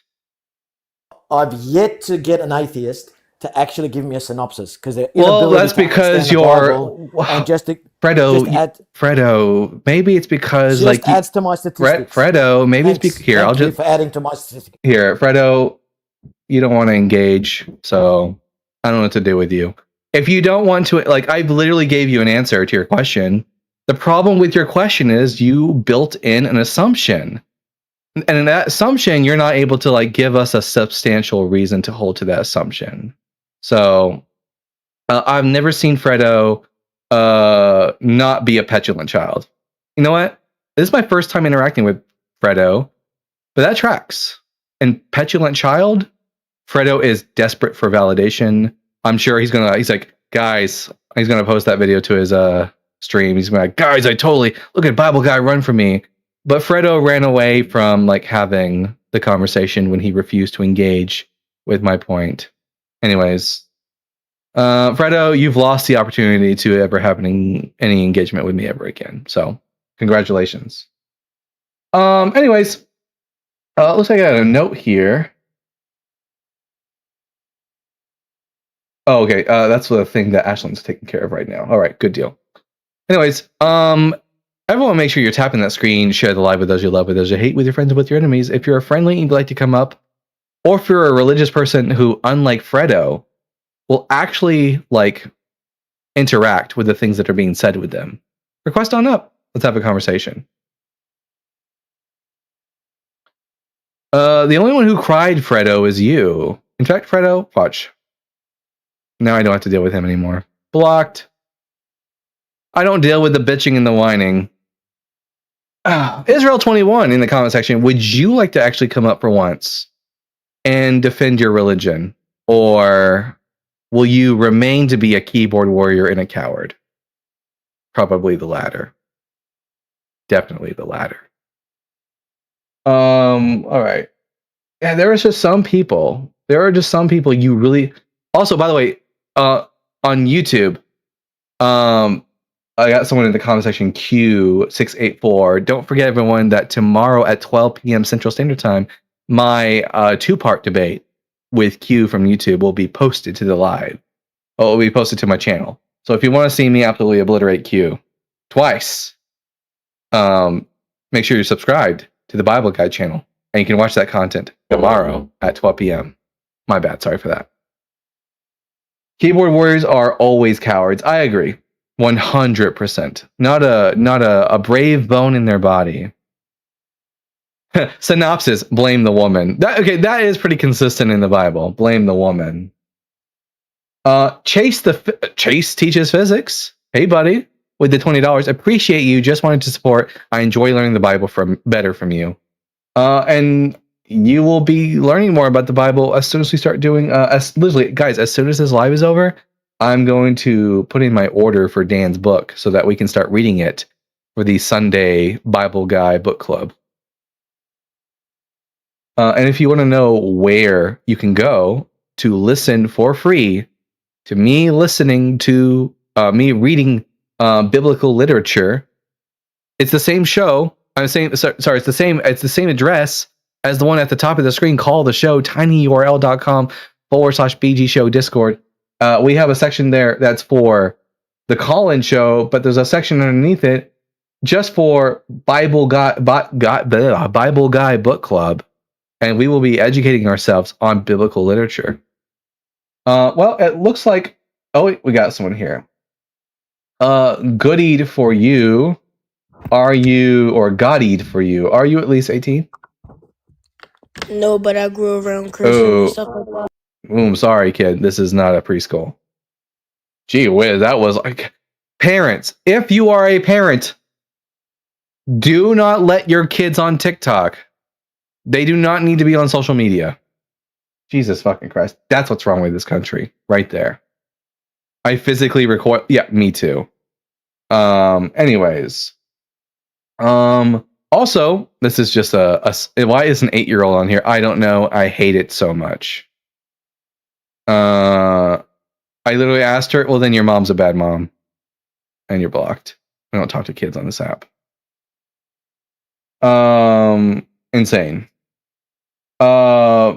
Do more of the friendly callers, please, and Steelman the apologetic. You should explain why it is bad reasoning and the biblical basis more. Thanks. Absolutely, Brenta. Maybe instead of making it like the end of the show, maybe it's like halfway through the 3-hour mark. I will now allow for friendlies to come up. Oppositions could still come up and debate, but so could friendlies. So that will allow a bigger window for you guys to call in and ask your questions. So, not a bad idea. Put that kid to bed. Indeed, it's midnight. Go to bed. All right. Well, it looks like that is the end of the requests. So, I want to thank all the mods, TikTok and YouTube side. Thank you all for your hard work. We got someone coming up. Jeffrey, are you at least 18 years old? Yes. I am. Really? You live in America? Yeah. What's a W-2 form? I'm gay. Yeah. Anyways, Liam is coming up. Liam always requests Rya's about to leave because it's convenient. Liam, welcome back to the show. You're at least 18. You go by he, him. You're a Christian. Which one of the 5 points did you want to discuss with us this time? Well, I think that 4 and 2, could probably tie those together. No, that's not. They're not tied together in this instance. I mean, the conversation that I would bring forth, I think that they would be tied together. Well, the reason why Christianity is false is because Jesus doesn't fulfill messianic prophecy. It has nothing to do with morals. Well, I would argue that without Christianity, there is no absolute morals. They're all subjective. Christianity doesn't offer objective morals. Yes, it does. No, it doesn't. Yeah, it does. What do you think the word objective means? You probably don't know. So, objective means that it's mind dependent. Oh, okay. Okay. Where do your morals come from? Perfection. What is a definition of perfection? It doesn't come from God. Okay, interesting. How does perfection? No, what is the What is the definition of perfection? Lacking nothing. Okay, so I would say that Jesus Christ is perfection, lacking nothing. Okay, He's God. Okay, does he have a mind? Well, wait. Does Jesus have a mind? Let me finish. Well, wait. Let me finish. That's what your wife said. Did Jesus have a mind? Like perfection has nothing to do. Like the perfection of a being has nothing to do with whether or not the morals they arbitrate Whether God or has objective a mind. is important if we're talking about the question of subjective Are and you just objective. gonna yap? Okay. Ooh, testy. So when it comes to the question of subjective versus objective, Liam, it has nothing to do with perfection. A being can be absolutely perfect and still give subjective morals. Because subjective and objective has nothing to do with perfection. It has everything to do with whether or not the morals you are arbitrating are your stance or if they're not your stance. So are God's morals his stance? So back to Are God's morals his stance? God is morality. That's not even coherent. What the fuck does that even mean? God is blue. God is jealousy. God is itch. It's just incoherent. Now my question was, is God's morals his stance? Sure. Okay, then they're subjective. That's the definition of the word subjective. As long as it's then you would be saying that God has a mind. God has a mind. I did not say God is a mind. As long it's about it coming from a mind. Does it mean that it's mind dependent? Mind dependent. Can you Yes. prove to me that God has a mind? Well, do you believe the Bible to be true? I'm asking. Don't ask a question on top. Oh, actually, I can't ask a question. It's my show. Fun fact. You're a Christian. I'm just assuming that, like, when I say God has a mind, I'm just like going off of what the Bible says. Do you affirm the Bible's position that God has a mind? You're not good at this, dude. This is sad. Oh, no one cares about the meta. Do you agree with the Bible that this is what Liam sounds like? He was about to get annihilated. So to be clear, everyone, the Bible absolutely does say that God has a mind. Paul, in fact, asked the question rhetorically, who can know the mind of the Lord? Insinuating that God indeed has a mind. So another L from Liam. Justaro is coming up. It's been a while, Justaro. How you doing? Hey, yo, doing good. What brings you up, my friend? Oh, it's been a while, so I just wanted to pop in. Well, we are actually at the end of the show right now. We're just taking in like last minute callers for like office hours. Hell yeah. And a little Justaro update. Yeah. I finally have my first gaming laptop. Oh, very cool. What are you playing on it right now? Finally. I've actually I've set it up to where did you ever play like the early 2000 like Jedi Knight Academy with Kyle Katarn? No, but I is this kind of like Knights of the Old Republic? Like it's like a MMO Around the same time. sort of thing? Yeah, it's well it's its own like story, like linear story, like not an RPG. Okay. But it is around the same time, like 2003, I think 2002. I think I heard about this because I watch Mr. Sunday Movies, and they have like what's called something of garbage. What's it called? They have a segment on their show called I can't remember what it's called. But anyways, they talk about old video games, and they've done a lot of Star Wars games. And I think they've covered KOTOR. Ah, it's so good, yeah. But what I did was I was able to download the VR version of that old Star Wars game. It is brilliant. Oh, VR. A really good VR Star Wars game is Invader Immortal. Yes. I have that on the Quest. It's canon too, I believe. It is canon, and I've played the story once. I really play it for the dojo, which it just throws enemies at you, and you get to use a lightsaber in the Force, and it's a workout. It's a hell of a workout. So this VR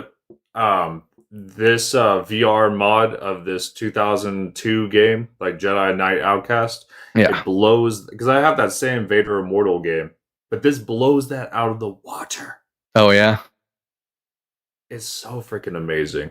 The number one game I'm looking forward to right now, that's like at least number one in the sense of like it's right over the horizon, is as of this live right now. Let me take a look at my phone. It is 8 days until the release of The Blood of Dawnwalker. Have you heard of this one? Ooh, I have not. Basically, you play as Cohen, a young man living in Eastern European in the Carpathian Mountains during the 1300s, during the Black Plague. While all the cities and villages of Eastern Europe were being afflicted by the Black Plague, this valley, the valley of Vale Sangora, is not being affected by the plague because vampires have taken over, and their blood can heal the plague. And as a result, the people worship and obey them as the governing rulers and religious like figureheads. And you become the Dawnwalker, half human by day, vampire by night, and you have to save your wife and daughter from the vampires in a 30-day, 30-night time period. Damn, that sounds right up my alley. Oh yeah, it's hella video game. I was helping Valerie. Oh yeah. I saw the message just now. Yeah, I literally crushed the argument. The argument was that Jesus would have been okay with the current immigration policy, and I said, well, depends on what you're saying, and like what you're talking about, and tell me if I'm wrong. But it would have been like, according to like modern understanding what neighbor meant in the text, and like sure you have like Leviticus and all of that, but I don't think that Jesus would have been necessarily opposed to xenophobia, but I don't take that the individuals on the panel actually care what Jesus had to say on this, because they don't actually follow the law, and that they're just making up what they want on the text. So yeah, familiar. Yeah, Jesus is. Jesus is very. It's like sometimes he's portrayed as being very xenophobic. Like if you're not Jewish, although it seems like the Gospel of Mark portrays Jesus as getting better. Like at first he's xenophobic, and then after that whole incident, then he starts accepting non-Jewish people. So maybe he got better. My argument was that because he said to follow the law, and that neighbor in itself, while you have to treat the aliens that reside among you in this way, it doesn't actually follow that. So it kind of, depending on what text that you're looking at, it could go in many different directions. But to nail it down, I just hounded down on hypocrisy, that they don't actually follow the law and that doesn't matter to them. And then they kept trying to argue Paul from the position. And I said, well, I don't care what Paul says. What does Jesus say about following the law? Because you don't actually follow the law, is kind of the standpoint that I did it from. Yeah, Christians will always appeal to the law of Moses when it's convenient, until suddenly the mirror gets turned back on them, and suddenly we don't keep the law anymore. Speaking of the law, do you see I'm the law down there? I am the law? What? Yeah, one of the people in the chat. The Jester, seriously though, I haven't seen you on VR chat in a hot minute. Glad to hear you got a new gaming laptop. So, that guy right there, when we first met, it got heated. It was about the virgin test. Yeah, about basically innocent women are being put to death. Yes, and a thing that they kept repeating is like, you need to explain why it's wrong besides just feelings.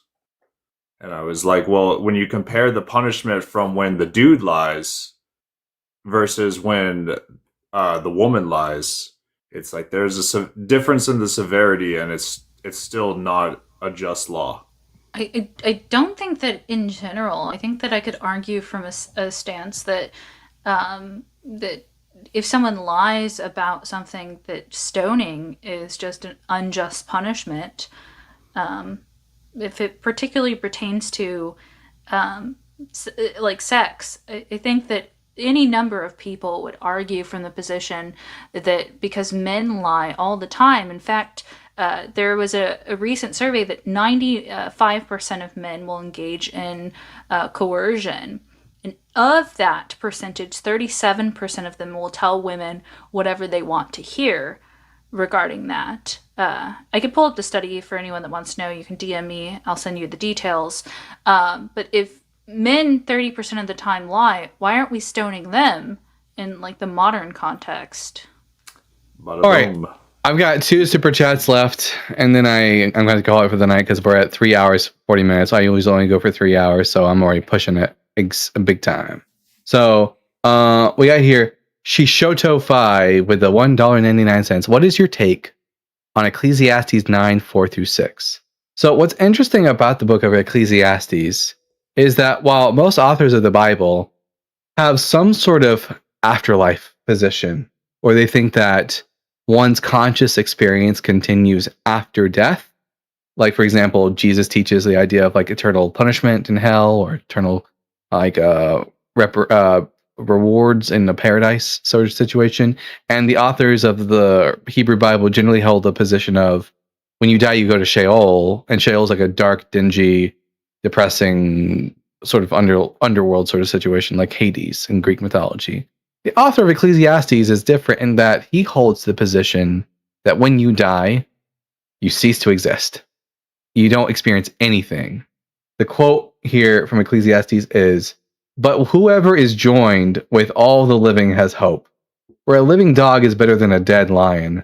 The living know that they will die, but the dead know nothing. They have no more reward, and even the memory of them is lost. Their love and their hate and their envy have already perished. Never again will they have any share in all that happens under the sun."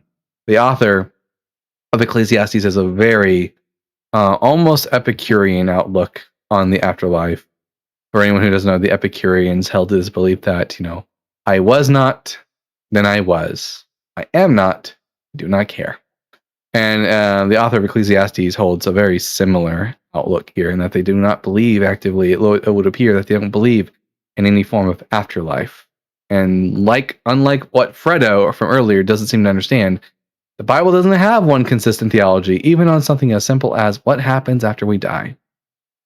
And one last super chat here. You're not going to like this, but go as long as you have an audience. I'm too tired. And at Gentleman Viking with the $2, that caller, Liam, was literally L-I am. Liam does put the L, he puts the L in Liam for sure. Liam repeatedly just takes L's. And the fun fact about Liam is that he only calls when I'm about to wrap up the show, because I think on some level he's like, if I call in now, I can at least like have this self assurance that I was brave enough to call up. But he does it at the time when I'm leaving, so that I'm more than likely not to bring him up. But I brought him up this time just so I could make a fool out of him, which we did, which was fun. All right. Let's see who's live right now. Let's see. Also, brings a bad name to the Plant Slant, Liam. One of my favorite creators that like tries to dissolve bad relationships with food. Oh yeah, Liam. Okay, not Liam Neeson.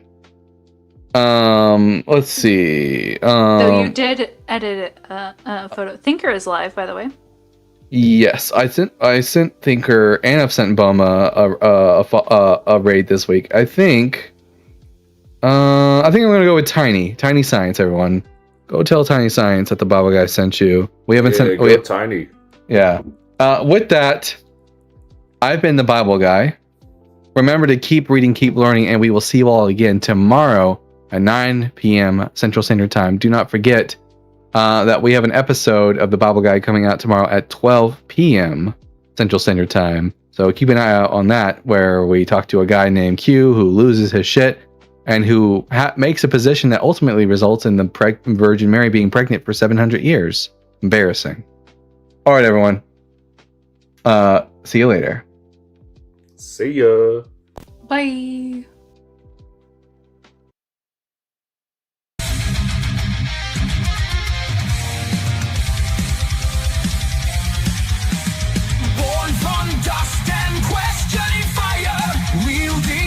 Like a sword of desire, ancient scrolls and cosmic flame. He tears through myth, he breaks the chain. Echoes of prophets, the scars align. Knowledge and thunder intertwine. Reason ascends where blind faith fell. He reads the word and he reads it well. The Bible guide, seeker of the light. Through time and fire, he rides the night with reason's blade and wisdom's cry. The world shall hear the Bible guide. Scrolls of ages, words aflame. He dares to question